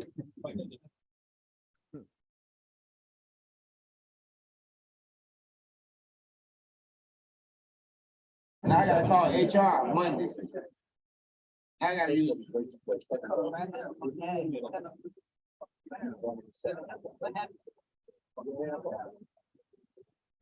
You can try to tell me I'm not obstructing, I'm not interfering. Obstruction is physical. Obstruction is physical. I'm gonna say what I'm gonna say because I got the freedom of. Now, is obstruction only physical? No, it's not. No. What is another way you can obstruct a police officer from or be charged with obstruction? Lying. Yep, lying. Huh? You can lie. Lying to him. Lying when? Like when they're searching for someone and they happen to be in your home and you tell them, no, they're not there. Lying when they ask your name. I guess to be specific, too. providing false testimony. Okay. When else? And you can also obstruct by, like if he was just walked down in front of him. Like the guys. But that's what he said. It's physical. I say, so when is obstruction not physical? When can you obstruct a police officer without it being physical? Or Also trying to withhold- overtalk. Also trying to overtalk the cops. Inciting a riot. That's not necessarily obstruction. Withholding evidence. Okay. Impeding their investigation. How so? You're being too close to the scene, actually. So impeding investigation can cover a lot of things. So that could be lying. That could be lying to a police officer when you're lawfully obligated to give them information, meaning like your name, your identity. Or like TD said, if they're looking for they're looking for a criminal and you lie, that's not necessarily obstruction. That's more that's going to be you would be hit with. What's more of a realistic charge you would be hit with? Can anybody tell me? If they were looking for somebody, Aiding and abetting. Huh? Aiding and abetting. Yep, there you go, aiding. So what? Witness tampering and jury tampering, that sort of thing too. Right. Witness tampering, jury tampering. So obstruction is a wide range of things. It's not just physical. So That's the one he got wrong, but they never challenge him on it, so doesn't matter. He said when you speak with confidence, damn it, that's half the game. I heard somebody say that in another video before too, that they wasn't that it's physical. Yeah, that's what they most of them believe, but no, that's not true. All right, here we go. You come over and violate my rights. I already got you on video. It ain't my problem. You got ADHD. You can't attend to your duties. Sergeant, don't come do it. Don't come do it. You know obstruction is physical, and I'm not interfering. This car right here is evidence for us. So I'm going to step back a little. I'm not touching it. I'm not touching it. I need to secure this car, and it's not locked. Okay. All right. So what are you over there crying about, Saul? What are you over there crying about? Don't get too close to my own about. Okay. It's a little bit about. You know I'm no threat. You can get a real. How many of y'all out here with big guns? Well, you ain't worried about me, man. You been cool for a minute. A long time. So you know you ain't worried about me. You know I know you cry when the Bills beat the Dolphins. Anyways, do you? I know you cry when the Dolphins beat the Bills. Do you think? But don't. I'm gonna do my thing, Saul. They ain't gotta worry about me. I ain't gonna touch that car. I just don't. So look, they know him. So they he smashed on them so much they know him. So again, he's telling them exactly the right thing. They all should be listening. They're you can tell some of them are listening. Like a couple down here are listening. The ones down there aren't listening. They all need to be listening. You people sitting down, man. I don't like that, man. You chose a bet to me? No, you lost to me. You know you lost to me. I'm waiting on you to wear that dolphin hat. Got that on video? You know I do. You know I got it on video. So go on and get the dolphin hat. I would have worn mine. I would have worn the Bills hat. You gotta give me one. I gotta get you one. I ain't gonna buy it. It's one. You know what to do, get names and badge numbers, and you file a complaint. You have to do that. They got on body cams, they'll review that body cam, they'll determine if any rights was violated. That's what you got to do. I can't do it for you. Now you see how he's telling them everything to do to get back at them, but they not saying anything. They even cool with him. What'd you say? Living in fear, man. Wait, say it again, TD. They say they're living in fear. They're living in fear. That's exactly what I was thinking. Yeah. It's crazy but see when Big Nick is completely out of the fear zone. He doesn't fear them at all. Like he see them and he see little kids. That's what it's like. Like it is like the Matrix kind of when he sees ones and zeros. He doesn't see them right there. He sees ones and zeros. Hey Kev, I used to be one of them dudes on the ground, man. That happened all day, every day, man. Man, most of the cats in the hood have experienced that at some time. I mean, man, it was crazy. Me and my cousin, we were driving on Crenshaw, world famous Crenshaw, and my cousin made a U-turn, and it was a legal U-turn, but the police were coming, going down the street on the opposite end, and they saw when we made the U-turn, they thought we saw them and was running, and so they rolled up. They smashed on us. Now this is when I was like 18, 19. We two young kids, 18, 19. They rolled up on us, had us smashed out on the car. First of all, it was 5 or 6 cop cars that showed up. We ain't do nothing wrong. We college kids, actually. We good old college kids. We don't mess around. We don't do drugs. We don't nothing. We good kids, and they rolled up on us, 5 or 6 cop cars. Jump out the car. They had the guns on us, gun to my head, knee in my back. Same thing to my cousin. Had us all out there. And it was like 10 cops. All intimidation. Then when they found out that we were who we were good kids, then they started apologizing and, you know, wanting to help us out. And you guys need anything and and all this and that bullshit. But that happens to that's an experience that most, and I don't like to, you know, I hate to think about it, but you know, a majority of the young brothers in the hood will have, unfortunately. Here we go. You forgot to mention getting your face burnt on the hood of the damn car. No, we was on the concrete. They smashed us on the concrete and had the guns on it. So it was like, so one dude had the gun right to my back of my head, and then there was other two with two guns away from him with their guns out. And then there was another two cops on my cousin. Chief, you're up. Yeah, this is everyday life, especially down there in Broward County. And you can just look at these guys that's supposed to be peace officers. Look at their uniform. I mean, they dress like a military hit squad. Yeah. Yup.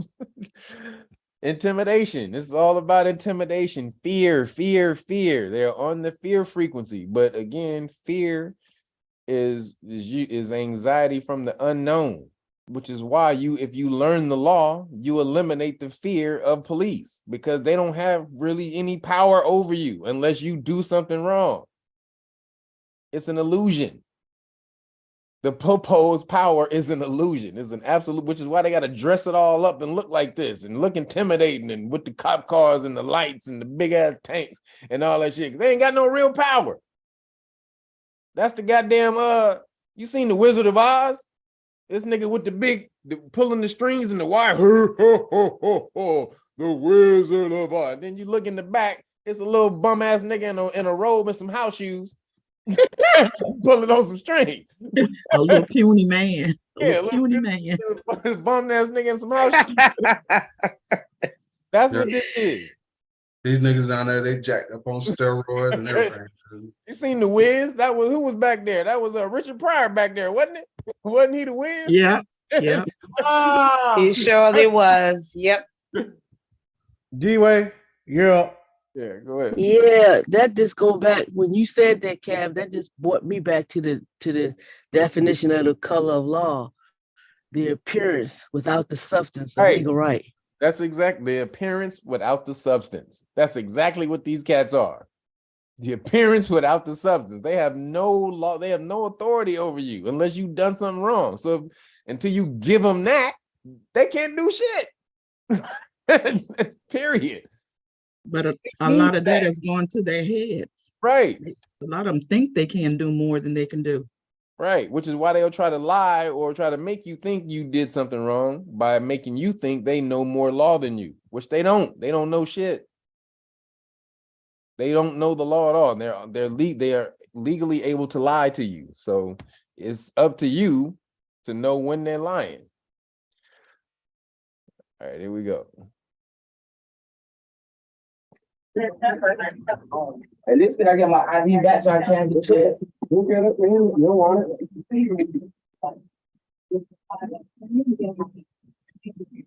And look at how long they got them out there. They just chilling out there. How long are they supposed to be out there? 15 minutes. Yeah, 15 minutes. Because you got nine cops and it's 9 people. So it shouldn't take y'all that long to check everybody's ID since you got so many goddamn cops out there. So about 15 minutes. They're supposed to be gone. But they're running them through everything. The National Criminal Information System. National Crime Information System. They're running through everything. NCIS. So Interpol. Would you say Interpol? Did you say Interpol? Yeah, somebody said Interpol. That's going a little too far. No, you're right. You're right. We know y'all did. We know y'all did it. something. Y'all did something. We know y'all. All the Haitians down there in Broward County. Oh, this is Florida. That's right. There's a lot of it's probably like Jamaicans and Haitians and shit. Oh yeah. All right, here we go. So who told them they were right in the problem? Oh, they was standing out here for quite a minute. Yeah, but you know, come on, man. Don't do that. You can tell that to them, but I actually know the statute. I know what loitering and prowling is. It's unusual time and manner. Prowling, so being at a place in an unusual time and matter. During business hours, is that an unusual time and matter for kids, for cats to be hanging outside of a store? No, sir. It's a reasonable time. Not at all. When the store is open. Oh, how unusual. I'm hanging out the store when the store is open. Kev, let's be honest, it's only unusual because they black. Man. And it's only unusual because they don't know how to challenge it. Absolutely. This is absolutely, man, this is the dumbest thing. Big Nick is absolutely right. He's like, come on, man, you could pull that on them, but you can't pull that on me. Because they tried to say that because they were there for 30 minutes or more, that's prowling. That ain't got nothing to do with it. Because that has nothing to do with it if the owner of the place doesn't care. That's irrelevant. They could be there from the time the place open to the time the place closed. If the owner doesn't mind, or if they're buying some out of the store. Absolutely ridiculous. So, man, if y'all don't start knowing your rights, it's your fault when they able to pull this type of bullshit on you. This is major business down there in Florida. You got 67 counties. You got multiple prison systems and facilities in 64 counties. See, every time we watch this, the worst places are Florida, Texas, California. Nope. No. Arizona. California, Illinois. Hey. At least, Can we just say if you in have the you ever border? seen a Texas cop shoot a man with his legs cut off in the back? Look here, man. Oh, Hey, he had a knife, didn't he? God damn it. the master of cutlery. Put that Kev, you ain't right. knife down. But no. Where did the double paraplegic person get arrested at? Where was that at? When that would have been in Texas. That would have been in Texas. You mean the Wow. double amputee? That's crazy. Not paraplegic, double paraplegic. Double Look. But he did not lose his life. He did not lose his life in Texas. Though. He did not lose his life in Texas. Thank you. Would you say, LR? I said he did not lose his life in Texas at the hands of a Texas officer. Though it was a slew of California tyrants. Man, please. Texas, y'all always killing, taking people out. I don't want to hear that bullshit. And Florida and Arizona. And then Colorado. Yeah. After that. California way down on the list. Well, we did kill 3 niggas in the first week of January, so shit. That's kind of crazy. Make it about a 4 or 5 now. Damn. We ain't killing people in Arizona. They just doing crazy stuff. They ain't killing nobody. Besides the man in Tucson. Yeah. Male. Yeah, Tucson. That was Arapel. Where? Sheriff Arapel. Where is that? No, you're talking about Joe Arpaio. Arpaio. He ain't the sheriff anymore. We got him out of here. He gone. All right, y'all. Let's see how Big Nick and them finish this off. Yep. But who's in this store right here, 2988. He's the proprietor of this property right here, while he's leasing it. If they don't tell him they got to move, they don't have to move. Y'all can't make them move. No, absolutely not. I don't care about the property manager. Anybody was in the car? Wait a minute. So you hemmed him up because one person was drinking. How you searching somebody's car now? Do you see that? It goes from one person having an open drink, having an open container outside of the business, which is probably a violation, drinking in public. So there should only be one person that should be getting a ticket, right? They should have getting the ticket. They got 9 people on the floor, and now they're searching the car. How does it get to that point? From you having an open container? Consent. Consent. Tacit is consent. Tacitly consenting. They just they reaching, man. They reaching. They are reaching, and because they're scared and they just want to go home, they think, all right, if I just let the police do whatever and violate my rights, I'll get to go home easier and faster. Never happening. Best thing that happened to them was Big Nick showing up. Tell you that right now. Best thing that ever happened to them fools was Big Nick showing up. I mean, because outside of that, man, you listen to some of these cats, you would think that you was on a plantation. Man, I would hate to see. I would hate to see and like to see how they would handle the police officers are handling these cats without Big Nick there, because if Big Nick is there, they all tame as shit. Central Park They all 5, tame as that's hell. how they get them boys. That's how they get them young boys. Mhm. Remember Central Park 5? That's how they got to Central Park 5. They got two buses a week that they piping into the prison system coming out of Broward County. Wow. TD, you're up. Copy. Look, man, can you imagine the financial obligation that city would have if 9 of these brothers knew their rights? Man. Wow. They were 9 lawsuits. Well, maybe not 9 because one of them was drinking, but 8. 8 of them exactly. got And how many cops out there? 1, 2, 3, 4, 5, 6. I counted 8. 10. I counted 8. 8 cops. So that's true. That'd be like And if 10 the cops. bond is what, 50 racks on each one? Minimum 50 racks. For every violation. Every violation. Most of the time, usually it'll be 75. Like when I looked up Illinois and Virginia, their bond was 75,000. Mm-hmm. So word. It's $250,000 for color law. For who? For color law. Color of law. So 8 lawsuits that they could have, and they don't know their rights enough to even do anything. But we about to eliminate that shit though. Here we go. I'm taking your car. Everybody said there's something. Wait a minute. So if everybody said it's not their car, why would you just go in the car? Boy. Yeah, right. What the fuck? Now, somebody whoever's whipped that is, they got a suit and a claim. Yep, Man, they got a straight lawsuit and claim. So he says, okay, so we all say it's not our car, so that gives you the right to just go in it. Oh, he tripping. Let's see that one more time. Anybody was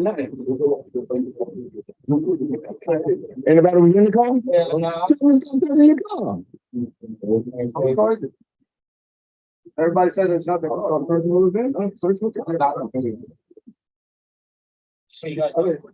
think if they're gonna tow it, they're gonna inventory it. Somebody claim the car and tell them you don't get consent to search the car. I got it on you. I got the camera.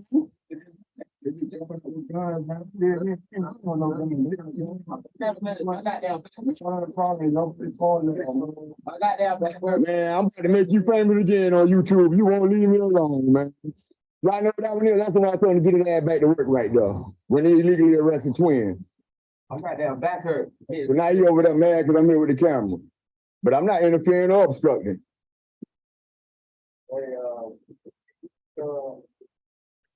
He is dropping straight jewels on these little young cats right now. They are violating all of these niggas' rights. Like, it's so many rights. And because they don't know it, this is going on in literally 100 cities right now. This is going on in 100 cities right now. As we speak, 100 cities this is happening to somebody right now in 100 cities, at least. And the fact that all they have to do is just know minimal rights, just minimal constitutional rights. And they can alleviate all of this if they have a camera and know your rights. So the camera is key. The camera is definitely key.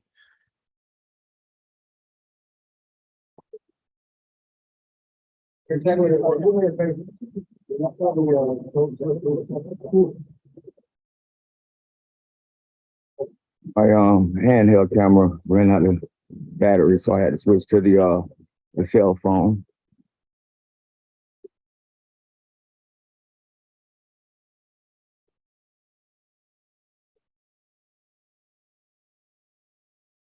You can't be cool with this, man.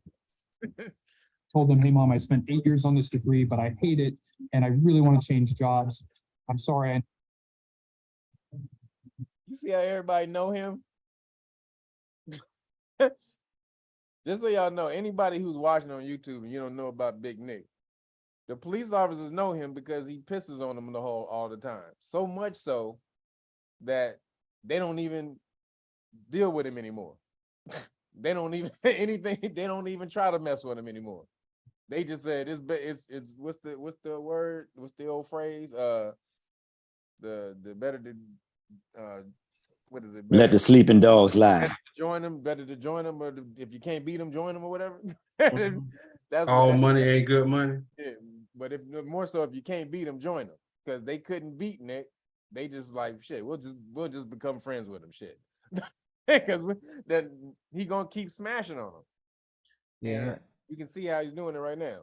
So, and don't be surprised if you see a video or interaction with Big Nick and one of the cops decides that he wants to be Billy Badass and decides to try him, and one of the other cops tells him, oh, he doesn't answer questions. Yeah, he don't answer questions. Don't start nothing, won't be nothing. Man, this is sad. Look at this. This is so goddamn sad. Yeah. Look at this. But this is part of the problem because people feel so intimidated and so oppressed. They don't have the courage to even stand up for themselves, man. At all. And then these brothers will sit back and allow this to happen. These brother police officers will sit back and just allow this to happen. See these young brothers sitting here trying to just live their life, and you trying to find something on them to put them in the system. Why Yes, you but not for nothing, Kev. Seeing stuff like this and you yelling at me on YouTube, that's what made me join. Because I'm tired of this shit. Right. That's really how you change it. I mean, he was talking about what happened in Memphis and getting the bill passed in Congress. I mean, look, man, you go off to what they value the most, which is their money, it changes things. Yep. Knowing this law does that. It changes it, man. I mean, we're seeing it right now. It's 9 cops out there, and not one of them is talking to Big Nick. Not one of them is trying to shit on him, tell him what to do. And he out there killing them, telling these cats how to get back at him, how to go file complaints, how to assert their rights. He's doing all of that. He's giving up the goods, and not one of those police officers are even looking at him cross-eyed. So that's what knowing your rights will do. Here we go. I don't agree with this, man. I don't agree with this. I can't be. I don't agree with this, man. They got my brother sitting on the ground like they animals, man. Like they animals, man. Can I go? Oh. No, never mind. Don't talk. Am I free to go? I read my name now. Am I free to go? I have no guns or drugs. That's the first thing I have to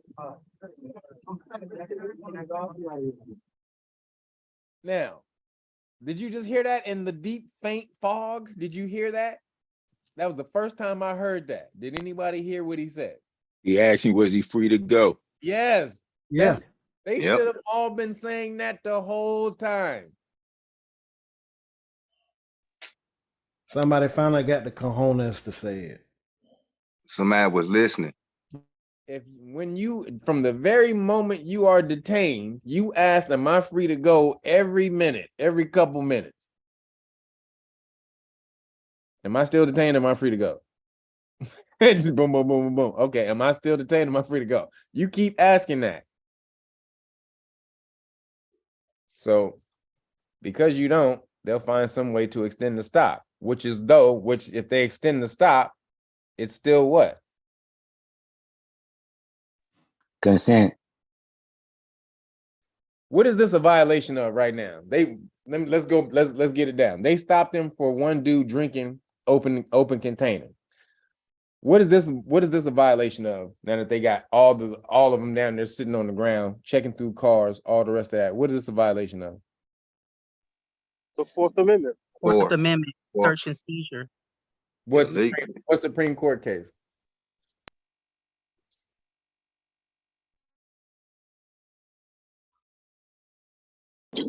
Terry, right? Terry v. Ohio. Nope. Nope. Brandon v. California. Well, yeah, it's Terry v. Ohio too, yes. But I'm saying that's the initial point. I'm saying after they after they got the dude with the drink, they got him for that, and then they sat all of them down and got their IDs, and now they're all sitting there, they're going through one of their cars. What is that? What is that a violation of? Recusing.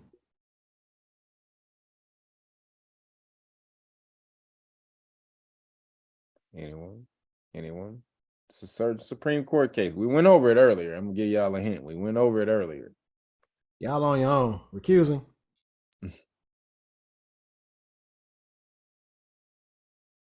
Come on, y'all.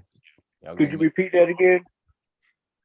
I said, what Supreme Court case is this a violation of that they have them on the ground? They only pulled them over for the one kid with the open container outside of supposedly prowling, but they turned it into one dude was drinking outside of the store.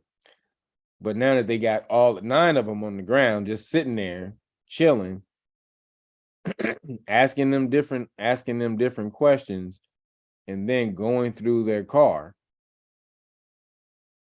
which had nothing to do with dude drinking.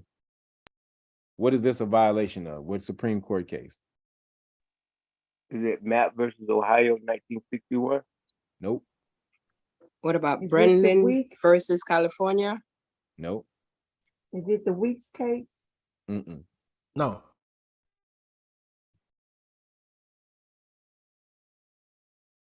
We went over it earlier. Shut up, LR. Lopez versus Soto? No. No.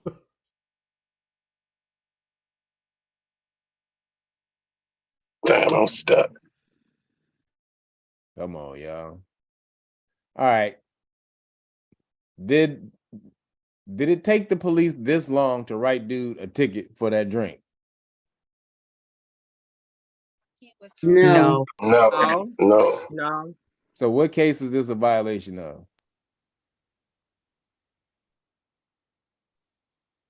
Isn't Eckner versus State dealing with the same thing, detention? They extended Is it stop? Florida and Royer?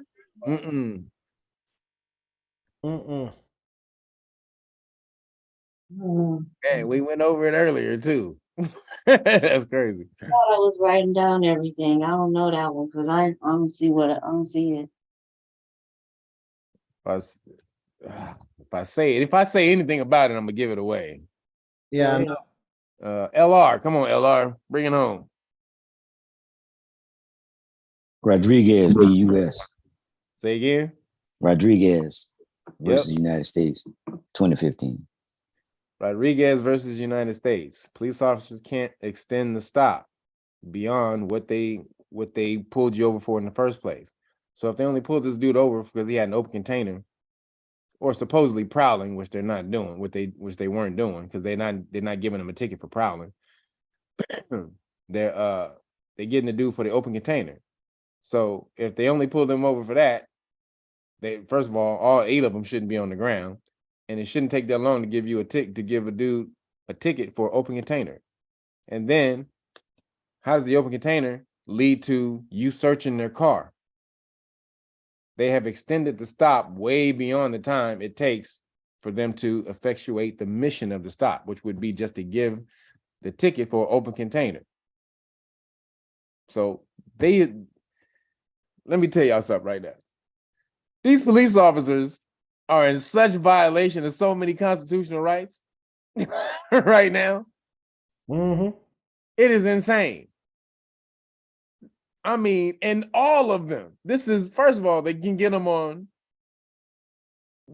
They can get them on. Which okay. Which can they get them on as far as 18? What can they get them on?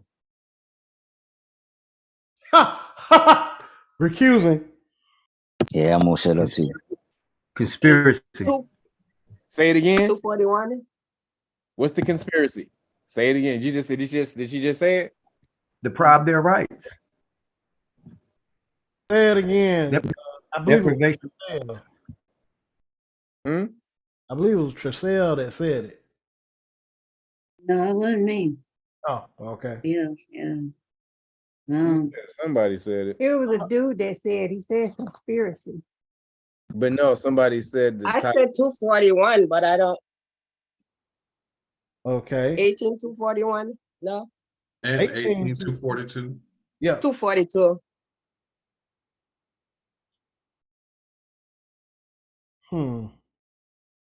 May I ask what Wait, year wait, yeah. Rodriguez versus United States? Hold on. Is it 241 or 242? Y'all saying two of them. Conspiracy. Well, I'm gonna say both. 241 is conspiracy. And 242 is colorable law. So it's 241. It's both of them. No. Yes, 241. 241, where there's a group of police violating your rights. At the same time, yeah. Yes, that's conspiracy. Why can't they get them on 242? Because they didn't make up any laws. Right, because they didn't make up any laws. They make up a law, then it's violation of color of law. And what's the other conspiracy thing they can charge them with? What law allows them to get them on conspiracy? A conspiracy. Title 42, 1985. Say it again. I think it's Title 42, 1985. Yep. I didn't hear that. What is that? Title 42, 1985. Okay. That's civil. So Title 18 is criminal. It's a criminal conspiracy to violate, to deprive you of your constitutional rights. And Title 42 is civil, is a civil deprivation of your constitutional rights. So you can get them for both, criminal and double dip. You can get them for criminal and civil. What else can they get? What else can they get them for? You must have heard my mind thinking. You must have heard my mind thinking. Yep, it's a whole lot. These dudes can get paid. Yeah, they could. They really can. These dudes can be Wu-Tang after they sue. You so right. They can become Wu-Tang after this if they did it right. It's so much money they can get right now. What's another charge? For the other 8. Let me say for the other 8. What's the other charge for the other 8? Illegal over unlawful stop. Unlawful false imprisonment. Unlawful seizure. Unlawful seizure. Okay. Yep. Unlawful seizure. These dudes got so much money coming if somebody go hook them up with the right lawyer. Yeah. You know who it won't be? Who? BK. BC. BC. Ben Crump. Ben Crump. Benjamin Crump. Ben Crump. Yeah, he only going when somebody die. Look, Kevin, look. I've been vindicated. Even Kevin, look. Didn't I say that yesterday, man? Didn't I say that yesterday? Yeah, he only show up when somebody get killed. No, we've seen him on at least 2 occasions with somebody who's alive. Oh, Well, that's because it's got to be a slam dunk case. was were they in a coma? No.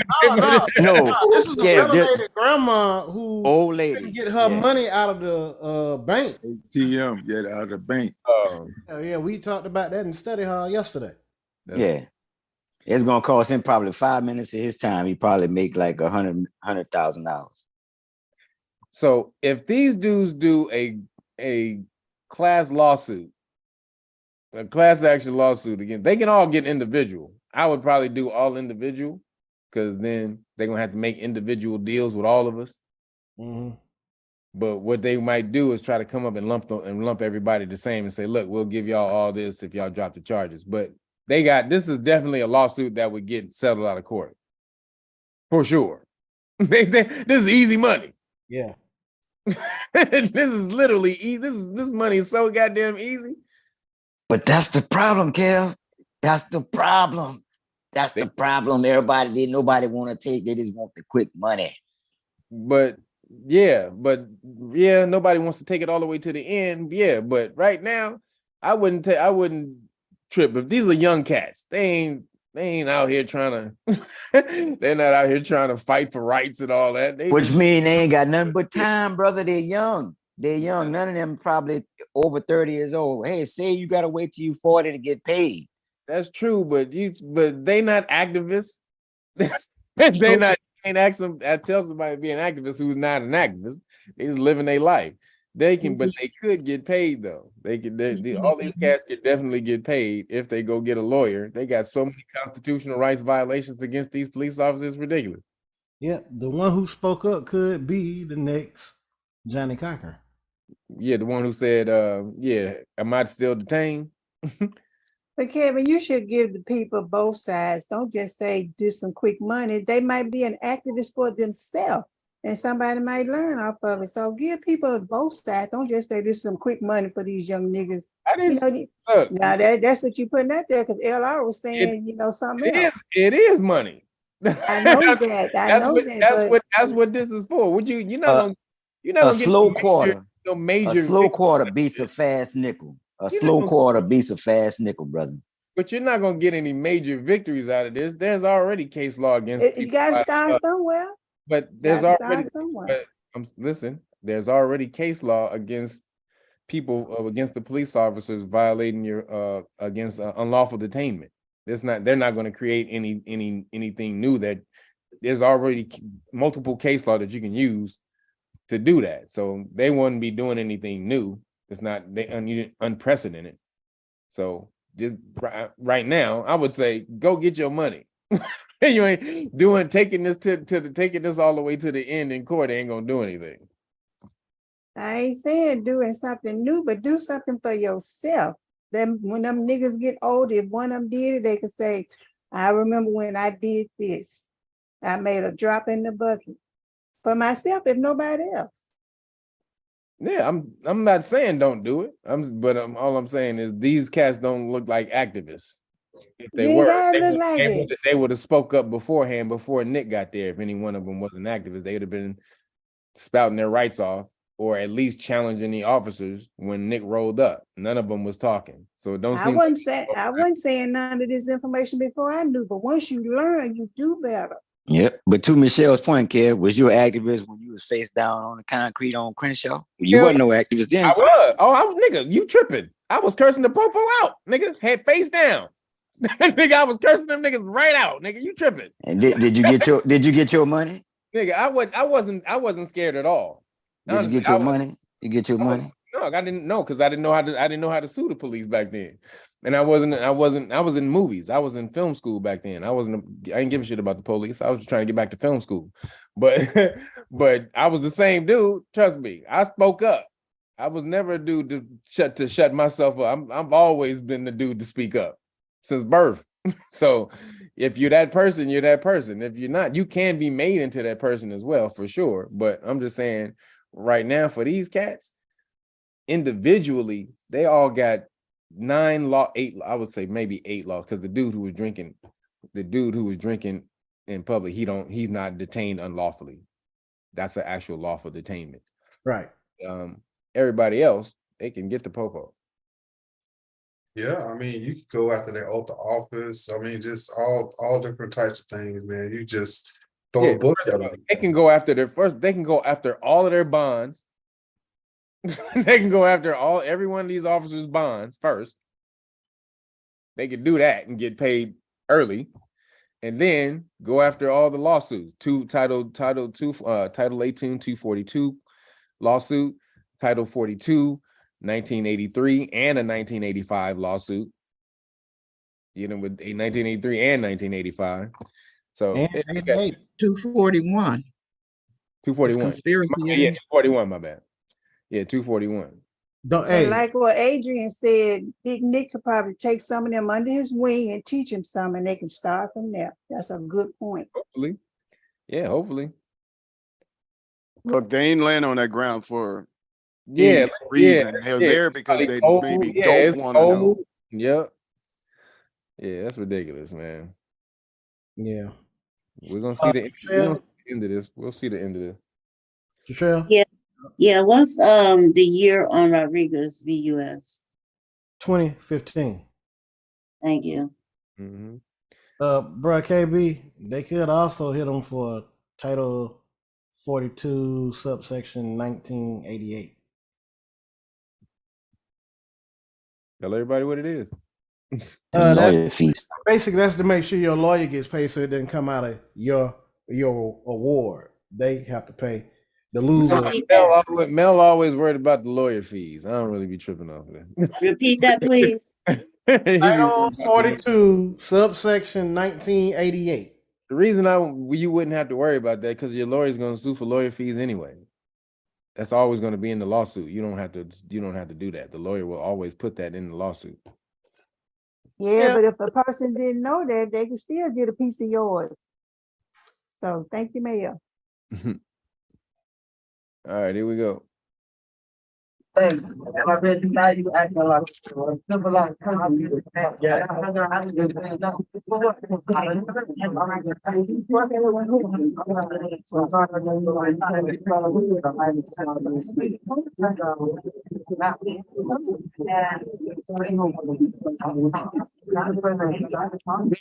that ain't how it go, man. You gotta be professional all the time. Even if I'm professional, you gotta be professional. Tell them that, but you gotta be professional all the time, even if I'm not professional. Y'all just stop talking, man. Y'all stop talking to these people, man.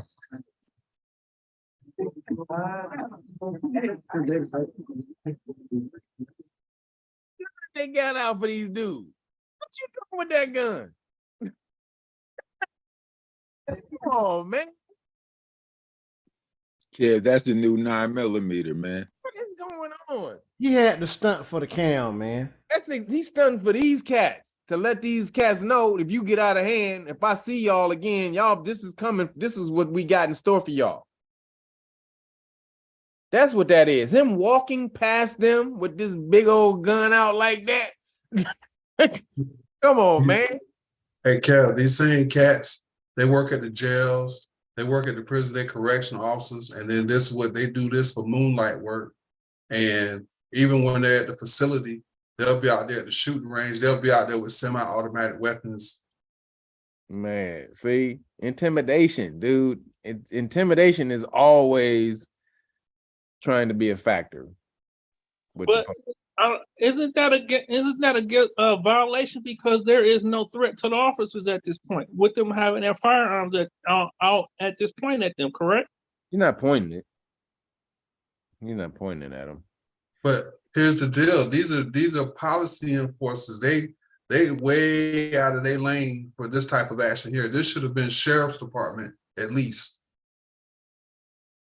What, for cats hanging outside of a store? Nah, that's popo. That's police. No, I'm just saying. I'm just the whole demeanor, the whole setup. Look at how heavy they rolling. Well, that's every police station now because they get the funding from the Fed. So most police stations get funding from the Fed and or donations from the from the federal, what is it, State Department, one of them damn departments where they get donated this stuff. They get They donated. get the military stuff. Yeah, they get donated all that equipment and shit. And So all them was all swole up, ain't they? yeah. All right, here we go.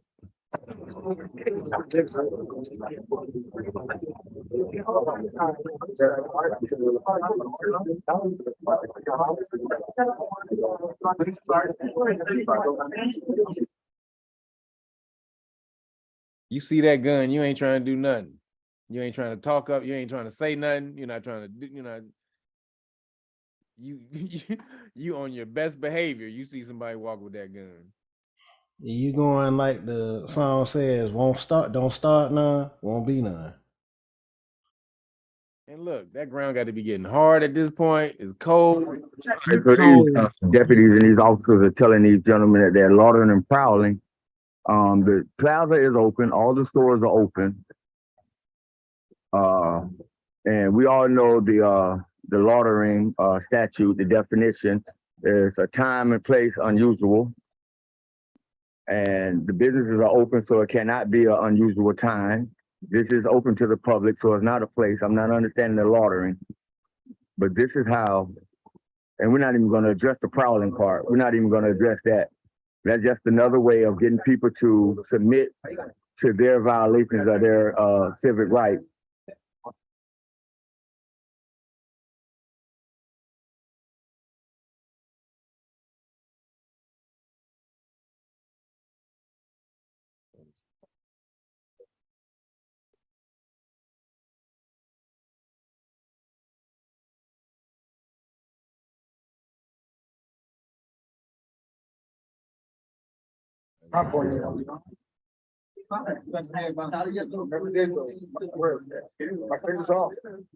Still intimidating.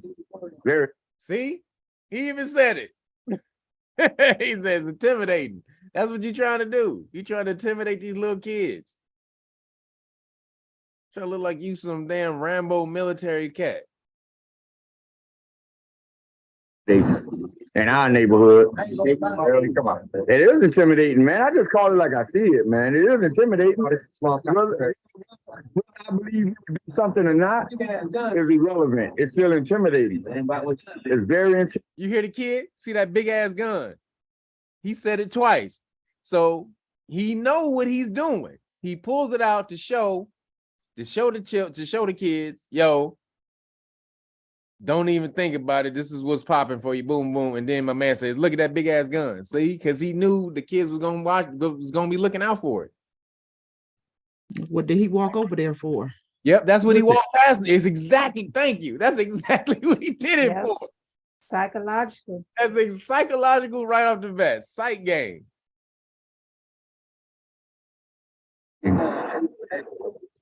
Rather come over from Thursday.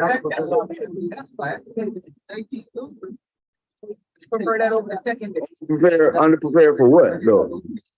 You know the FBI statistics prove you guys got the 15th safest job in America. Yep. Tree loggers are ahead of you guys. Cab drivers are ahead of you guys. Uber drivers are ahead of you guys when it comes to safety. And what's number one? Log rollers, forest people that roll, yeah. Loggers, number one. Loggers are number one. You guys are 15th. You guys are 15th. I thought it was those guys that fish out in like the berries. Why are they still sitting here with these kids? They open Big Nick, go away. Why are they still sitting here with these kids? This is a Florida two-step, man. They're not asking any questions or nothing. Hey, Kev, how long is this video, Kev? This it's only 18 minutes. 18 minutes. Shit, it seems like we've been on this one for about an hour. I know.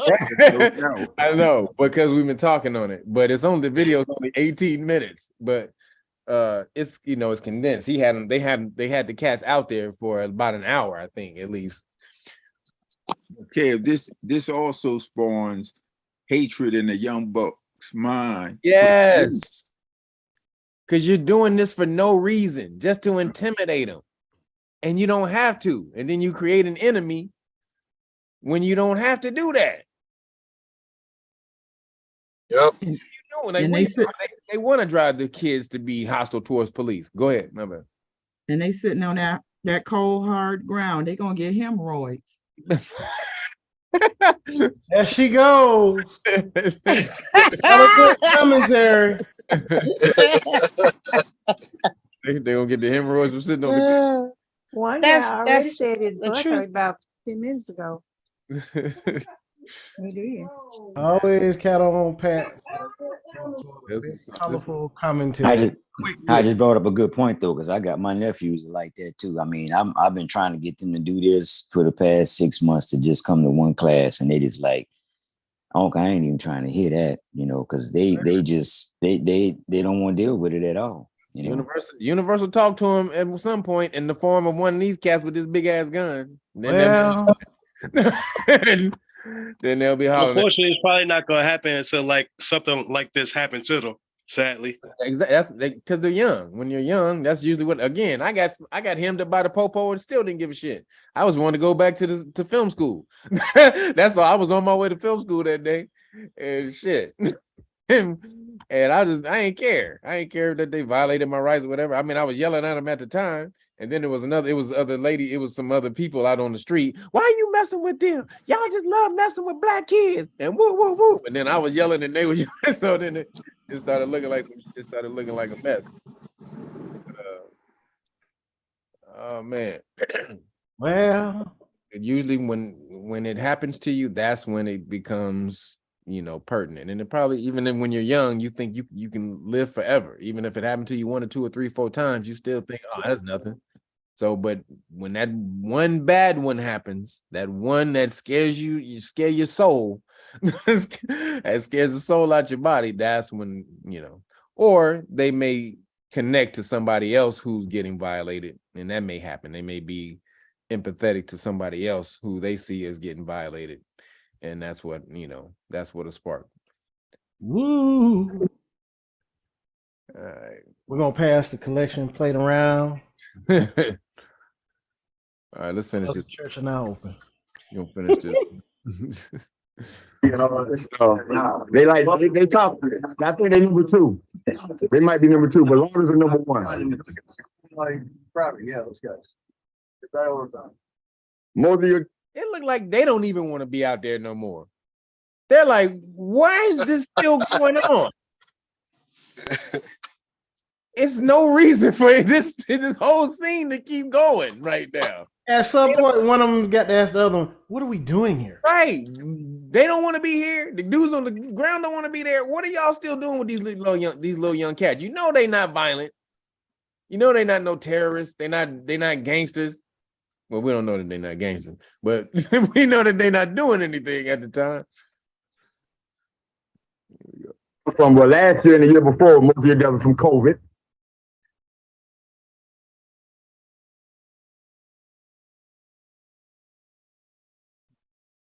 No, it wasn't. Suicide, stuff like that. Yeah, that's what kill cops. People don't normally kill cops.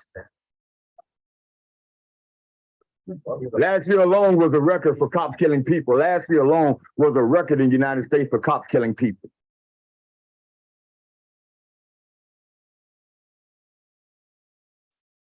$1,176 people. God damn.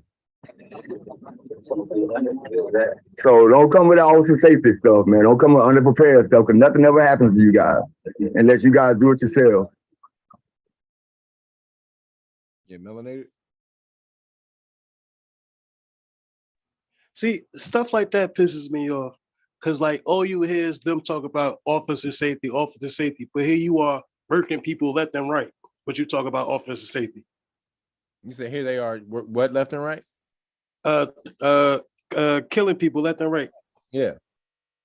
Yeah, and their job is the 15th most dangerous job in the world. The 15th. This shit is dumb. Like, stop They playing always with me. killing, yeah, they always killing you for officer safety. I fear for my life.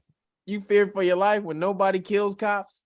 Nobody kills cops because they know damn well if you kill one cop, you're gonna have 300 that's hunting you That's down. your ass. Everybody coming after you. All of them. Feds, security guards, fucking the Navy. Everybody coming after your ass when you kill a law enforcement person. Come Like on. that's the true essence of being public enemy number one. Like if you got sense, you're not doing that. Stop playing.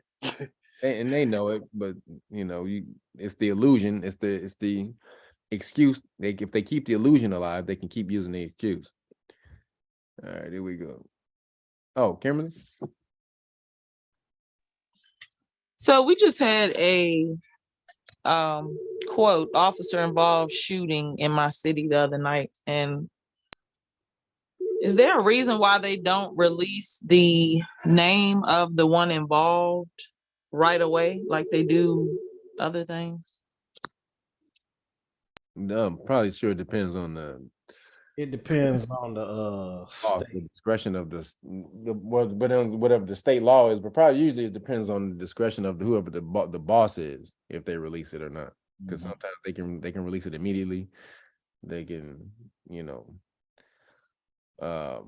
sometimes it depends. It's the discretion of usually whoever the chief is or the head, the CO.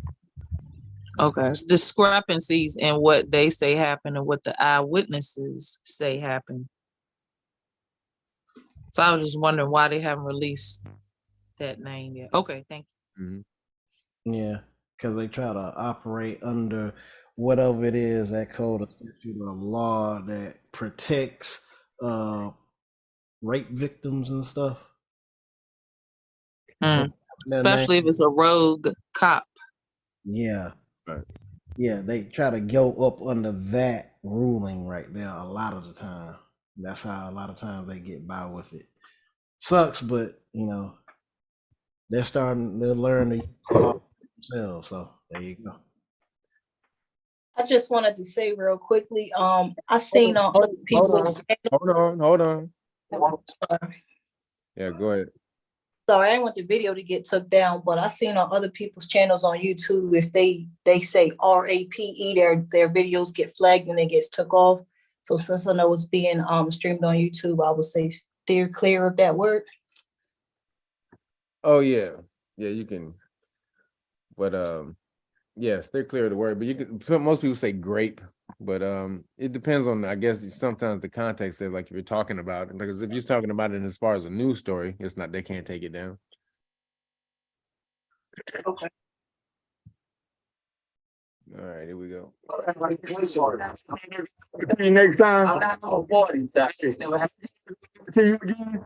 Sit in the car. Tell them to put you in their car. Don't sit on the ground. I don't sit on the ground. I tell them to put me in their car. They got to beat me up to get me on the ground. I swear. That's like dogs don't. They don't have to be dogs to get on the ground like that.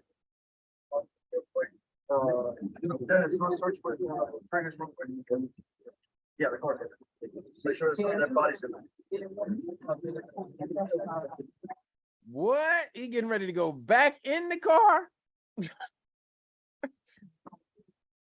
That's a different cat, right? Yeah, that's a different cat going into the car. So yeah, but somebody else that went in it the first time. Double search, 2 cats, and it's another 2 cats. So that's 3 cats doing a search. Man, are you kidding me? Let me tell you something right now. These little kids got so much money that they can sue for. Right now, it's just ridiculous. And big nigga just sitting back watching them like, y'all little dumbasses. They are just violating your rights left and right, up and down. Hopefully Big Nick will help him. Well, Nick is right there helping. Right. He's the angel. Trying to help. I mean, when it comes to the suit, he may get a cut. Corey, you got your hand up. This is one of them universal lottery tickets. What'd you say? This is one of them universal lottery tickets right there. They said no. If they cash in on it, they have to be smart enough to go get lawyers and they need to have their phones out recording. They need to be challenging police officers. They ain't saying nothing. They acquiescing to everything. It's Big Nick out there saying this, the one fighting for their rights. None of them are. Yeah, he can only do so much if they're not gonna stand up for themselves. He can shut up. Right. Like you only asked if you was free to go once. And you was sitting out there damn near an hour, probably more than that. So, you know, at some point in time, you got to take the reins. But Yeah. this they didn't search this dude's car. Nick already told him the first time, don't let him search your car, but then they let him go in there again. They didn't say anything. And we still don't even know if it's one of their whips or not. That would be funny.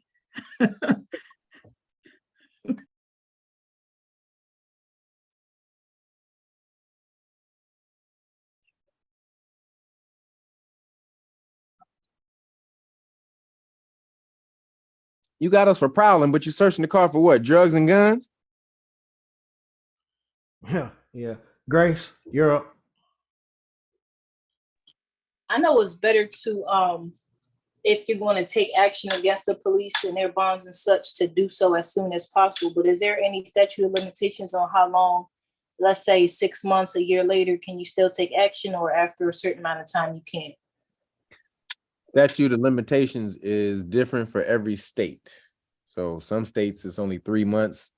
Some states it's 6 months. Like California, it's 180 days.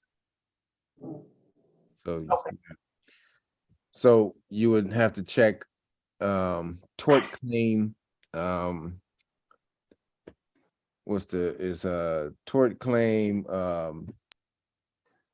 What's the word what's the phrase I'm looking for? Statute of limitations. Thank you. Claim statute of limitations. Caesar, you're up. Melanated, you're up. Who? Oh, I just wanted to say, I mean, no matter what the statute of limitations is, do it quickly. Do it as soon as possible. Yeah, you don't want to wait. Yeah, you don't want to wait for sure. The faster you do it, the better it is for sure. Absolutely. But this is the universe giving them a lesson right now. They're getting hemmed up by 8 cops. But the best karma they could have had was to have probably the most feared dude in Florida filming it. By the most feared dude in Florida by the police, by the police. They have him filming it. So if they're listening, they'll get a whole lot of jewels. He's trying to give them up game right now. But you can tell, I can see he's kind of listening, right? He may be listening a little bit. He was shaking his head up and down a little something, him right here, and maybe this dude. I think he was ear hustling a little bit. But residents that's down here, they don't give a shit. They just trying to go home. They don't give a damn. Yeah. MD? Oh yeah, Kev, I was saying with the statute of limitations, I've been watching Queen Valahara, and she mentioned late notices too. Like it's a way you can do that. Like say if you go over the time limit, you still, can do a late notice. Well, yeah, you can say that, yeah, but again, you're gonna check the state laws on whatever it is. They're still the state law is gonna apply for when you're trying to sue the state. That's what they're gonna go by. Brother Sam? Moore? Yes. By them keeping them over an hour, I know at a traffic stop, that's the time limit, 60 minutes? So would this stop here be the same? Would this situation be the same as a traffic stop? They're violating if they go over an hour? It's not an hour. What'd you say, TD? He said an hour?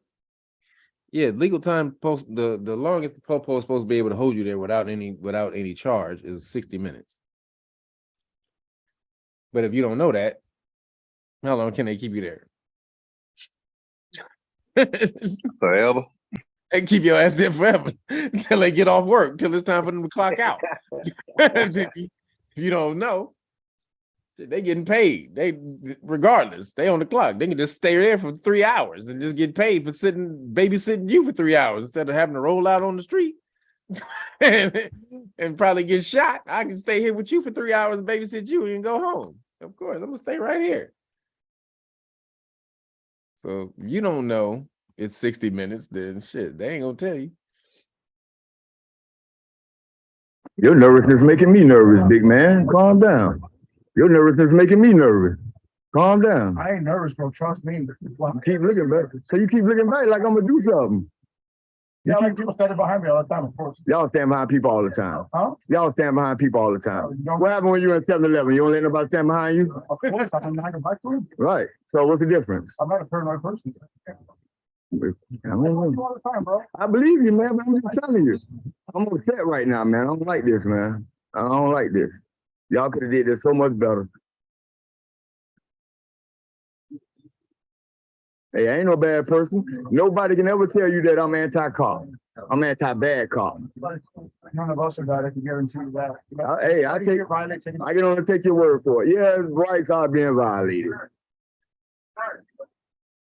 Sorry. Okay. So they saying they found something. Now, is that admissible? No. No. No. Depends on if you let them search the vehicle or not. No. It depends on, say that, oh, wait, somebody said it in the distance. It depends on if he allow them to search the vehicle or not. Yeah. You know? Does it? Does it? Yeah.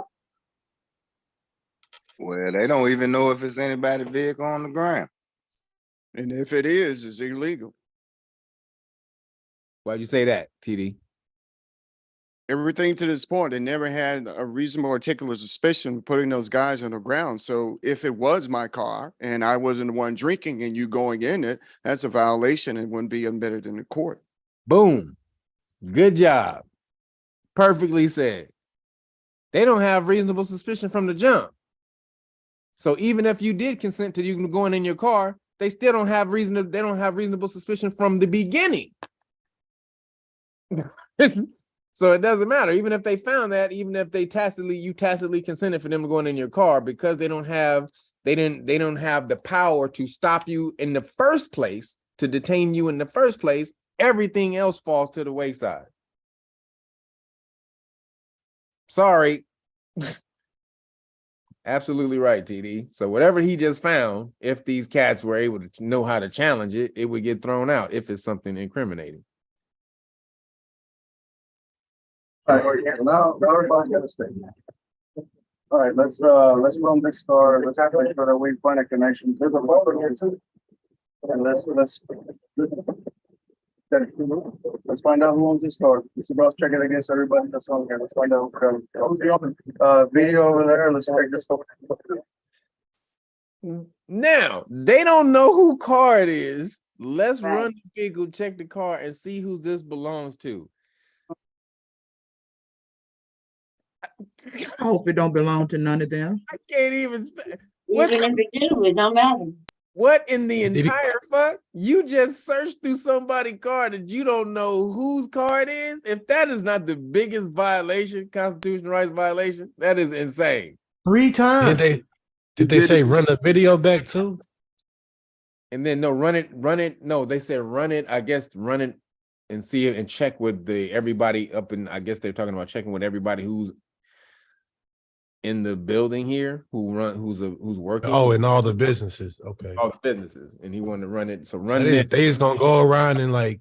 Yeah, and just keep asking whose car it is. They're gonna run the thing and then go in there and say, yo, are you such and such? Are you such and such?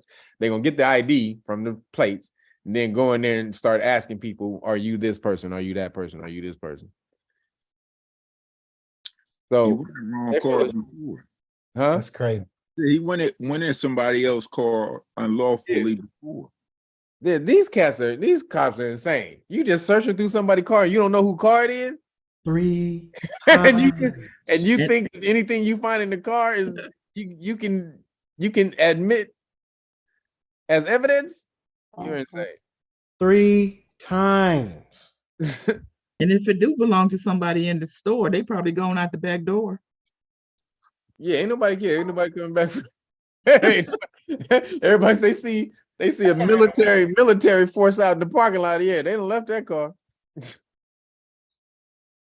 But even if the person who owns the vehicle got caught with something and it wasn't one of those boys on the floor, they didn't have permission. It's probably not. I don't think it is one of theirs. It's probably not, which means they're in real trouble. They just went in a random person's car. All right, here we go. Oh, what's that? Some of you are thinking, well, there you have it, a big giant bag of the wacky tobacco. The problem is, if you remember, the cops never came specifically for that. They said they were loitering and prowling. Also, the cops had no idea if that car belongs to anyone who's sitting underground. That's why the cops said, let's say we can tie the car to someone that's here. So to me, that car has been illegally entered without a warrant by these police officers. Bam. It's just literally just what we just said. Good job.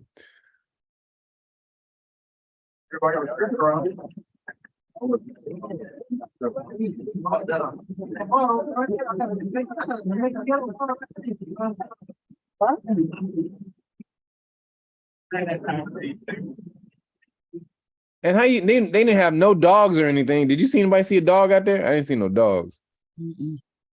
No, they didn't call for the dogs this time. So how would you know this weed and stuff and you just searching random people's car? How come you didn't search that car? How come you search this car instead of that one? Why are you just randomly searching this car? So do we find out whose car it is? No. Stunt car. It's a setup. That's where they pay the drugs. I'm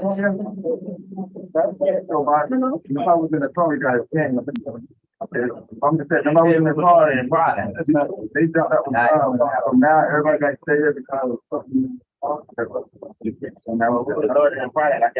So he's saying nobody was in the car when y'all roll up in here. And so now everybody got to sit down here and because of something you found in that car? Couldn't they find out who owned the car since they've taken all of their ID and ran it, run the tags on the car, then they can find out that it don't belong to either one of them. They should have, but look, they've been sitting down there long. They ran everybody's ID at this point. Everybody, they know who everybody sitting on that ground is if they had an ID. None of them should, everybody should be gone. They're trying to find something bigger so they can take these cats in. Corey? Who did that? Who had the alcohol that was open? I don't know. They didn't say. Hopefully Big Nick find out whose car it is and make another video. Right. But they didn't say who had the liquor or the alcohol, whatever it was. But this dude is saying nobody was in that car and you got us sitting down trying to figure out whose car this is and who's, whose contraband was in that car. It ain't none of us. Now we got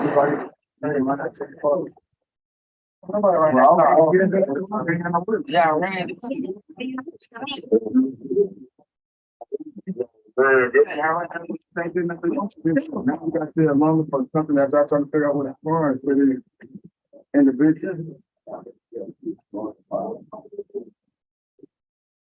I can't go to work. So. Oh, he is going to make another video. He will make another video. Say part 2 coming soon. Yeah, he's gonna. I guess he may try to show this one. Let's show this room real. This is the last one. This is a quick one. But any kind of animal protein I will eat is grass-fed, pastured, or wild caught. To put together any box. This is a funny one. Hey guys, welcome back to We the People University. It's Abaya Israel, former police officer, former sheriff's deputy. Little bit of a weird video I got for you guys. I don't have a lot to say about this one. I just want to show you the ridiculous mindset of some police officers, or maybe most police officers. Imagine you're standing outside, minding your own business, and a cop tells you. We're just gonna get into it. See this wanted post? To this video. And it's been called in that you match the description. Can I see this wanted poster? It was called in by Melbourne PD. LMPD told us. Okay. He said you matched the description of a missing person. Well, okay, that's interesting because I've been here for like 10 minutes here. The first cop to drive by. I was the first one I could get here. So the cop pulled him over because they said he missed. He wants his ID. He pulled him over. He wants to get his ID because he said he fits the description of a missing person. And so now that gives the cop is saying that gives him enough reasonable suspicion to ask for his ID. Is that true? No. No.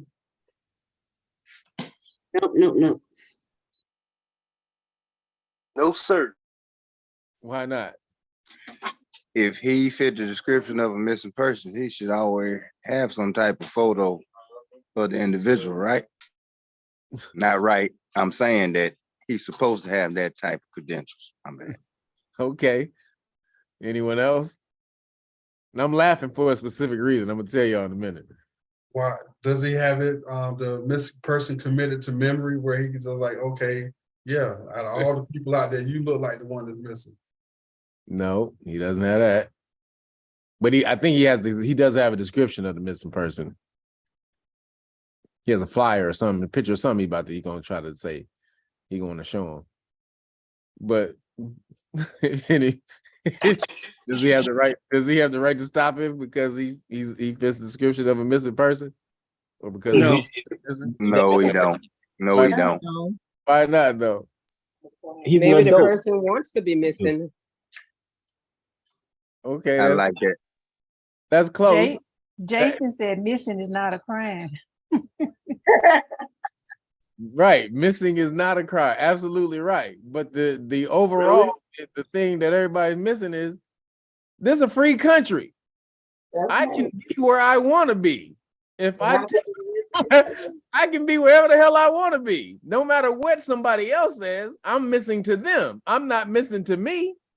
So if I say I want to be right here in this free country, standing right here, I'm not missing. I have the right to say if I'm missing or not somebody else. But doesn't he have a duty to investigate that if a report was filed? No, not if you're saying that person is the missing person and the person says, I'm not missing. This is a free country. Meaning I can be wherever the hell I want to be. I can't leave the house and then my girlfriend say, my boyfriend missing. What if I left her? And then she report me missing. No, exactly. I can be where the hell I want to be. To that I say touche. That is some dumb ass shit. You were reported missing. I get to check your ID to see if you were missing. Nigga, even if I am the missing person, I'm telling you I'm not missing. Get out of my face. I don't need to show you anything. Even if I fit the description perfectly of the person who's you supposedly, even if I am that person, at this point in time, your missing search is over because I'm telling you, as a free person in America, I'm where I want to be. And I'm not missing. You couldn't even stretch this to welfare check at this point. This is retarded. This is some dumb ass shit. Chief. Especially not being a minor, you know what I mean? Yes, he's an adult. He can be wherever the hell he want to be as long as he's not breaking the law. As long as he's not breaking the law, he can be whatever the fuck he want to be in America. This is stupid. You fit the description of a missing person. I need to check your ID to see if you're that person. Well, even if I am that person, I'm telling you, I'm where I want to be. So it doesn't matter if I'm that missing person or not. That's how that goes. It coming from bro Jace in the cheap seats. Sounds like a mental health crisis. LOL. It's damn ridiculous. We got a report of a missing person. Let me see your ID. This is the stupidest shit I ever seen. And he really gonna argue with him. Watch.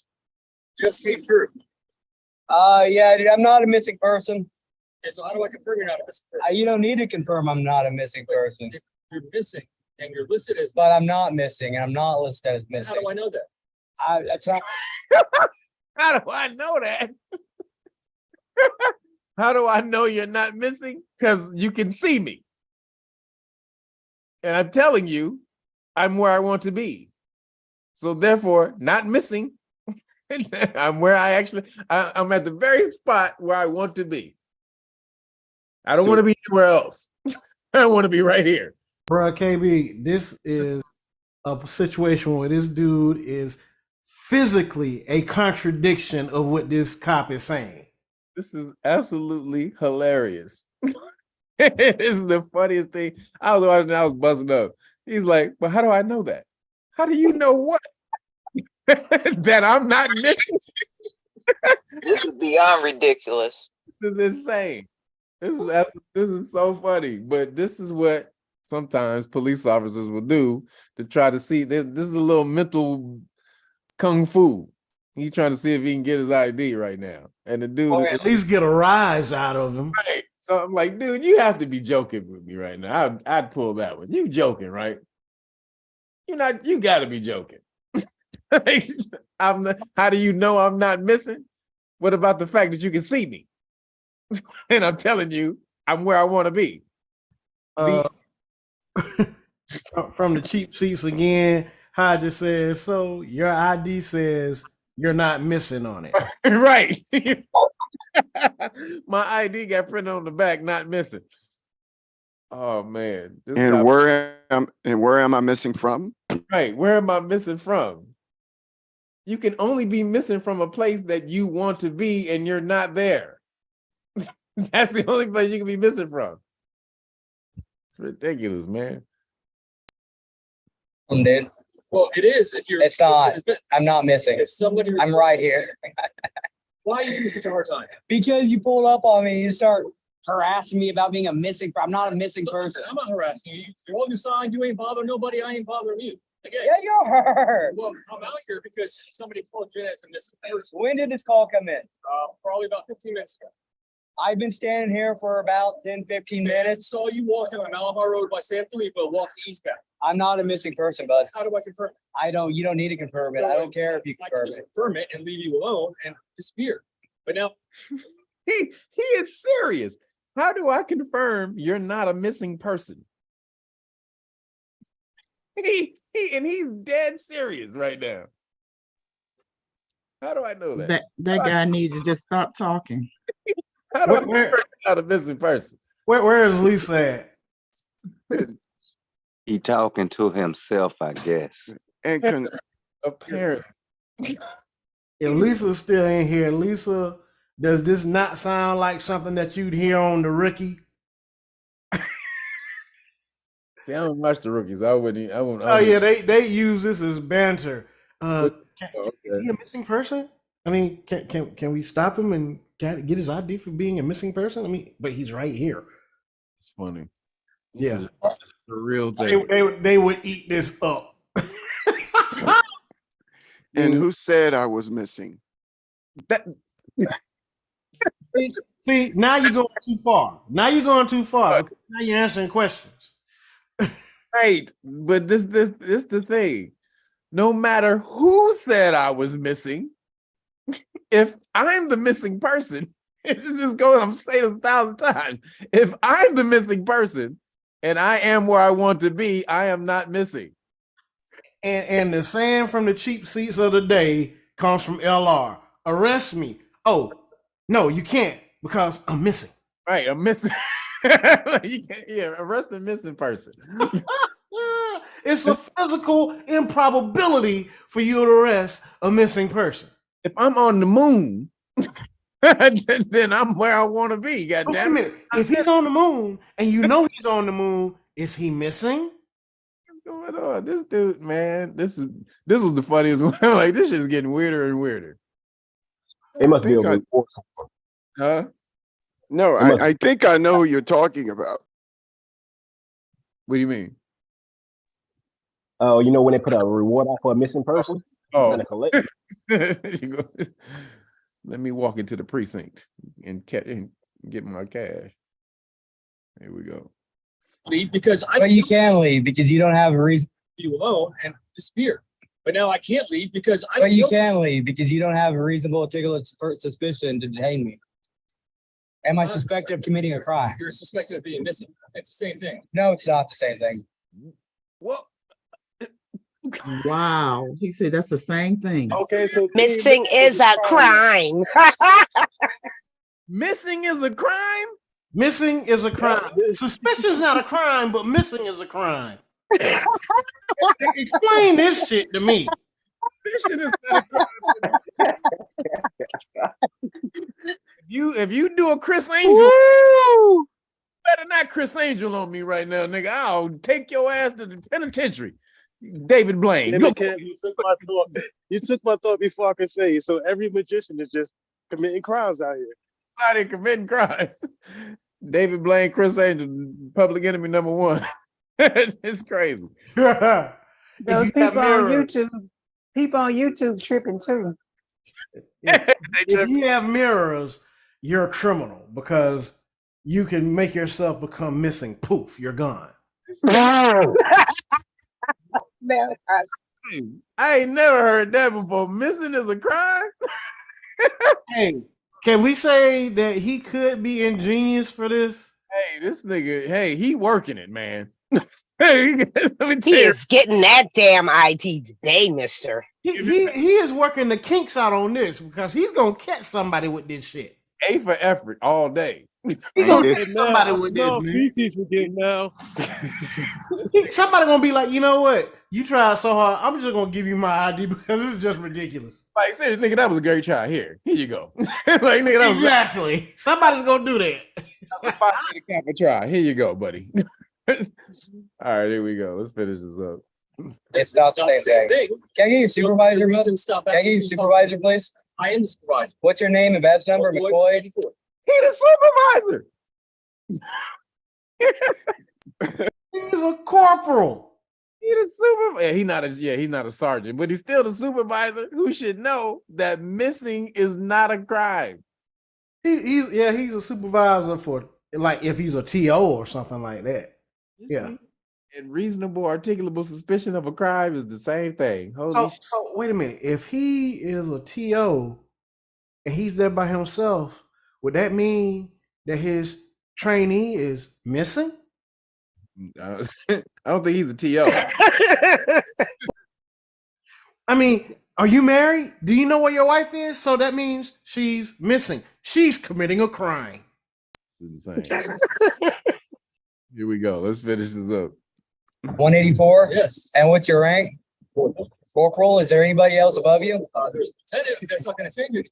I mean, I don't need to identify to you if you think I'm a missing person. I don't know anything about, I'm from Kansas. I'm not a missing person. Tell you what, I'm going to turn my car around. I'm going to call Melbourne PD and have them send me the flyer. Okay. And we'll go from there. Okay. I don't understand why you're making it so much more difficult. Man, because listen, every time you guys like run somebody's name through your system, Right. It pings your location. Okay, there is a database and your location is in ping, and that is a violation of the Fourth Amendment. Woo, did y'all hear that? Do you see how he got him? He know his rights. That's good.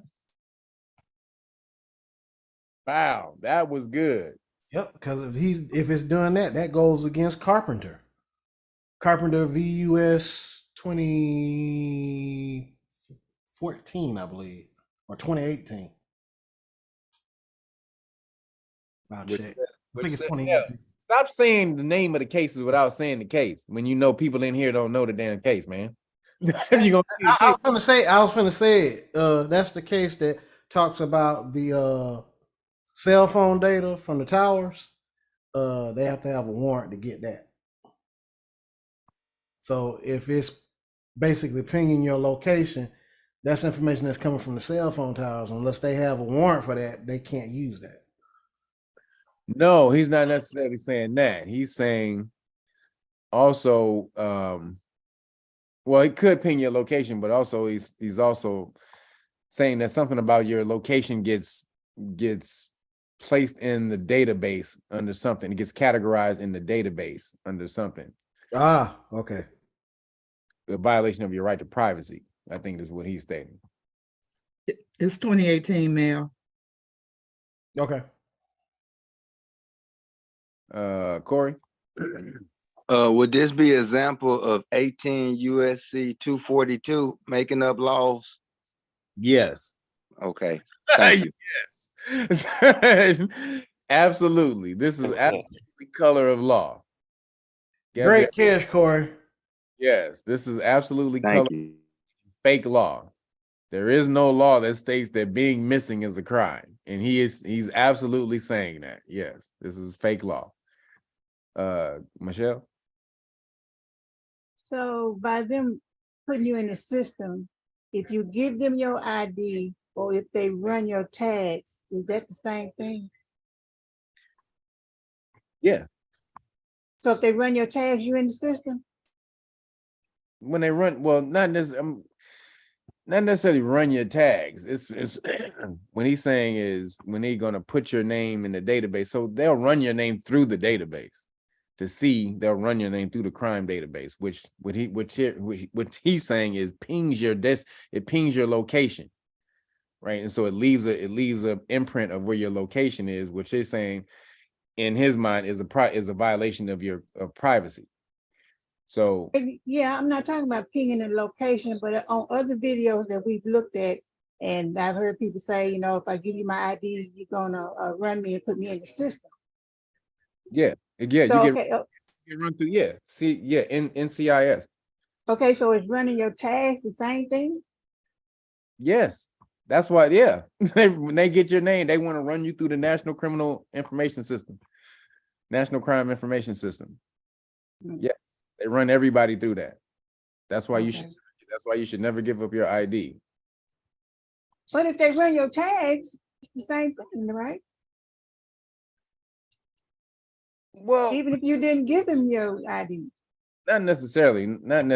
They run when they run your tags, their tags are just coming, their tags are coming up if you're valid or not. They're not necessarily running your ID through the system to see if you got warrants. Okay, gotcha. Hey, KB, I think also too, what he's equating to is when he makes the statement, you ping me, you ping my location, which also gives him the fire for illegal detention too, as well, gives them evidence as well, doesn't it? Well, if they found, so if it depends on how they found him. So if he's saying that they found him because they pinged his location, then that could be something different. Now, if he's the missing person, if he is, so this is the thing, if he is or if he isn't the missing person, how did they get the right number to ping? If he's not the person reported missing.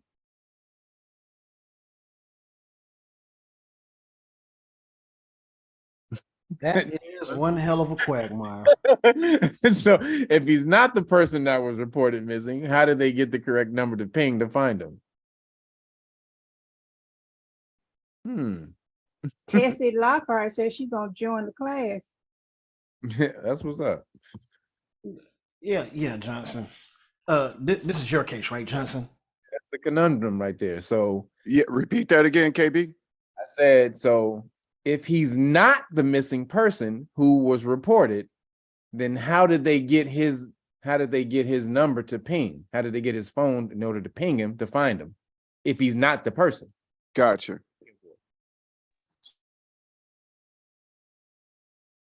Because he's saying I'm not missing. However, they had to find him somehow, and they find him, I think, by the ping. They pinged him. So if he's not the person they're looking for, who's not missing, then how did they get his number to find him? Right. The fact that you ping me means I'm not the one missing. Does it? It would mean that you are the person that's reported missing because they have your information. See what that means? So if I report you missing, then I'm going to give the police your information, your phone number or whatever, so that they can ping you. They can find you if you get on your cell phone. Right. Gotcha. So that means somebody did know him or did report him missing and gave up his information.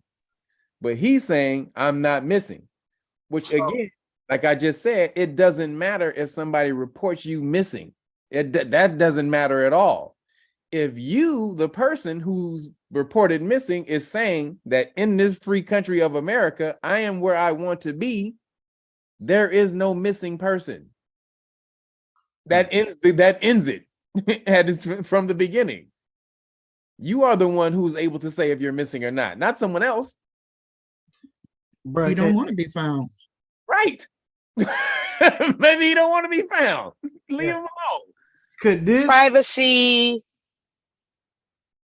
Yeah, could this be the new version of swatting? No. Swatting is to try to get you hemmed up by the popo. This is somebody obviously was looking for him. So that probably somebody's looking for him. Probably the girl was looking for him. Or stalker. Looks like to me is some girl was looking for him, maybe his girl, and he bounced, and then she reported him missing, and he don't want to be found. Mel, you took my damn question.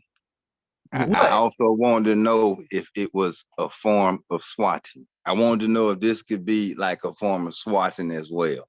But you took my question. I thought it too, and I ain't gonna lie. Can we prove it ain't a form of swatting? Well, it's not necessarily. Swatting is when somebody says that when somebody calls the police and say that you're doing something violent at the house. Right. I mean, Popo shows up with guns out and shit like that to try, and they may kill you based off the fact that they think there's danger in the house. Whereas this just says somebody's missing. This doesn't report any danger. The police officer is not on high alert, so it's not necessarily swatting because they're not looking for a negative outcome. But Kev, like what you said earlier, like a disgruntled girlfriend, but like, yeah, my boyfriend missing. He, left the house and he was, belligerent or whatever. That could be like kind of what I think that's what they asking, like a false missing along. Yeah, he left the house and got mad, and this girl and some fight happened or whatever, and he got pinged where she called the popo. Grace.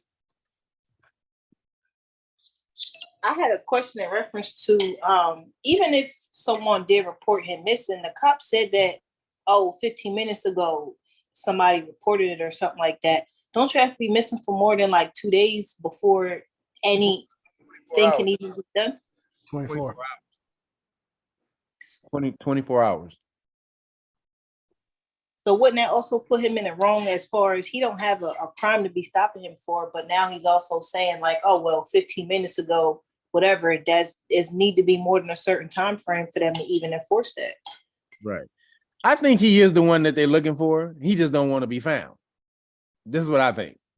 Like, he is the one that they was reported missing, but he ain't missing because he wanted to leave. That's what I get from this whole thing. And he know the law. Right. And he knows his rights. He know his rights. And so the popo can't roll up on him and tell him missing is a crime. That's the most ridiculous thing I heard in my life. Missing is a crime. Well, if I'm missing, how you gonna make me pay for the crime if I'm missing? Do you know how many cats will be in not only jail but prison right now for being missing? Is missing a felony? How you gonna throw me in jail if I'm missing?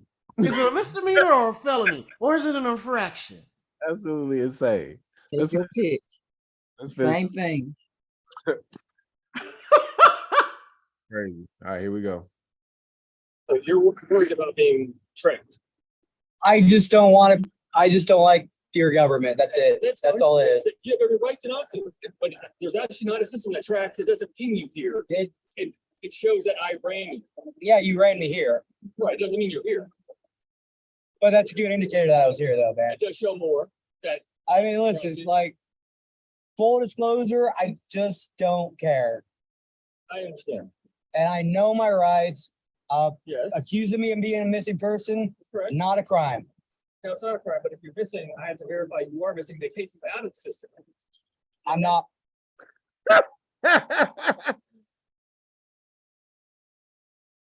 Did you hear what he said? I have to verify that you're not missing to take you out of the system. That's Did I ever heard. Oh my God. This cop is a man. I even tell you right now, I get this cop an A for effort for real, man. You got to give an A for effort. This dude is working. And he's saying it with a straight face. That's what's killing me, with a straight face. Hey, he like one. I used to work for Visa. We used to call people to sell people Visa cards. And I used to have one cat. This nigga used to make his quota by what is it, 11 a.m. on Monday. We had to make the quota by Friday. And by 5 p.m. on Friday, this nigga would make his quota by 11 a.m. on Monday. And that's because he never took no for an answer. He would act like he was different. Hello, sir, this is Mr. Quota. He would change his voice. He would do anything. He never took no for an answer. That's this guy. This guy is a worker. A for effort. Nobody's somewhere I'm going. I see what you're saying, but it doesn't trump my rights. If you want to show me this flyer, we can talk about it. I would love to see it. Okay. I would love to see it. Call Melbourne PD and we'll look at the flyer. I'll confirm if it really even appears to be you. I appreciate that. But you said you've come across this before in Arizona? In Arizona, there was just because I were killed and this other dude were killed. Okay. And he had a dog, like he's parked King Charles, and the guy like parked King Charles. The other guy in Arizona I was missing had a full-blooded King Charles. You know what a King Charles looks like? No. Those are those fancy little lap dogs. Usually got his color scheme, but they got their really floppy ears. Okay. Really. More prissy. Like, yes. Okay. Yes. He is parking, but he's not prissy, you know? Okay. I got Like if you know what but yeah. Now, what is he doing? What is he doing too much of at this point? Talking. His mouth. Shut up. You have everything going in your favor right now. This dude just said missing is a crime. Missing, and you got this dude on camera saying missing is a crime. All you have to do is shut the hell up from that point on. Yeah. And you gotta, and if he keeps on pushing, you got a lawsuit. But now he's talking too much. People in Arizona, I remember I was in Lake Havasu when they first contacted me, and they just would not stop leaving me alone. Oh, so Let them know it's not you. I increased. The video starts messing up and then cuts off at that point. So that's the end of it. I got a question. Hold on. Yeah, go ahead. Yeah, so if somebody consents and they say they were under the arrest, how can they work that to like get it thrown out, or can people even use that anymore? Like, I consented under the arrest, like the guys who were sitting on to the ground, could they later come back and say, I only said yes because I was scared or something like that? Yeah, called threat, duress, and coercion. You say, if under threat of arrest, I'll do this. You say, but you should probably get it on tape or something, right? If you're gonna say it, then you should probably have it recorded. Yeah, but if they force you to do something against your constitutional rights, to violate your constitutional rights, you say, well, under threat of arrest, I'll do this. But you just the better thing usually is just to go ahead and let them do it, let them violate your rights, because then you get more money. when you go ahead and let them do that. Got you. So, all right, everybody on YouTube, this is it. We're about to stop. Thank y'all for coming in and checking out the Police Stop Law class. If you want to get into the law class to volunteer, just go to knowyourrightsfoundation.org and sign up for the volunteers. We will teach you the law for free. You got to be motivated for yourself, and we'll do everything else. If you want to get on the Patreon, if you don't want to join the Know Your Rights Foundation, you just want to get into these Police Stop Law classes, these are on the Patreon. Just go to patreon.com/realnagas and sign up for the level where you get the Police Stop Law classes. But you got to get out there and learn the law. If you haven't learned anything from this class today, it should be that you need to learn the damn law. You saw Big Nick out there just running eight police cops.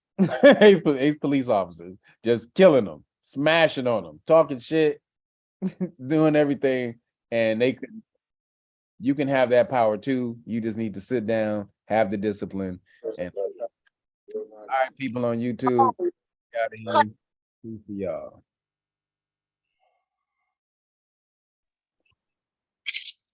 So he had 3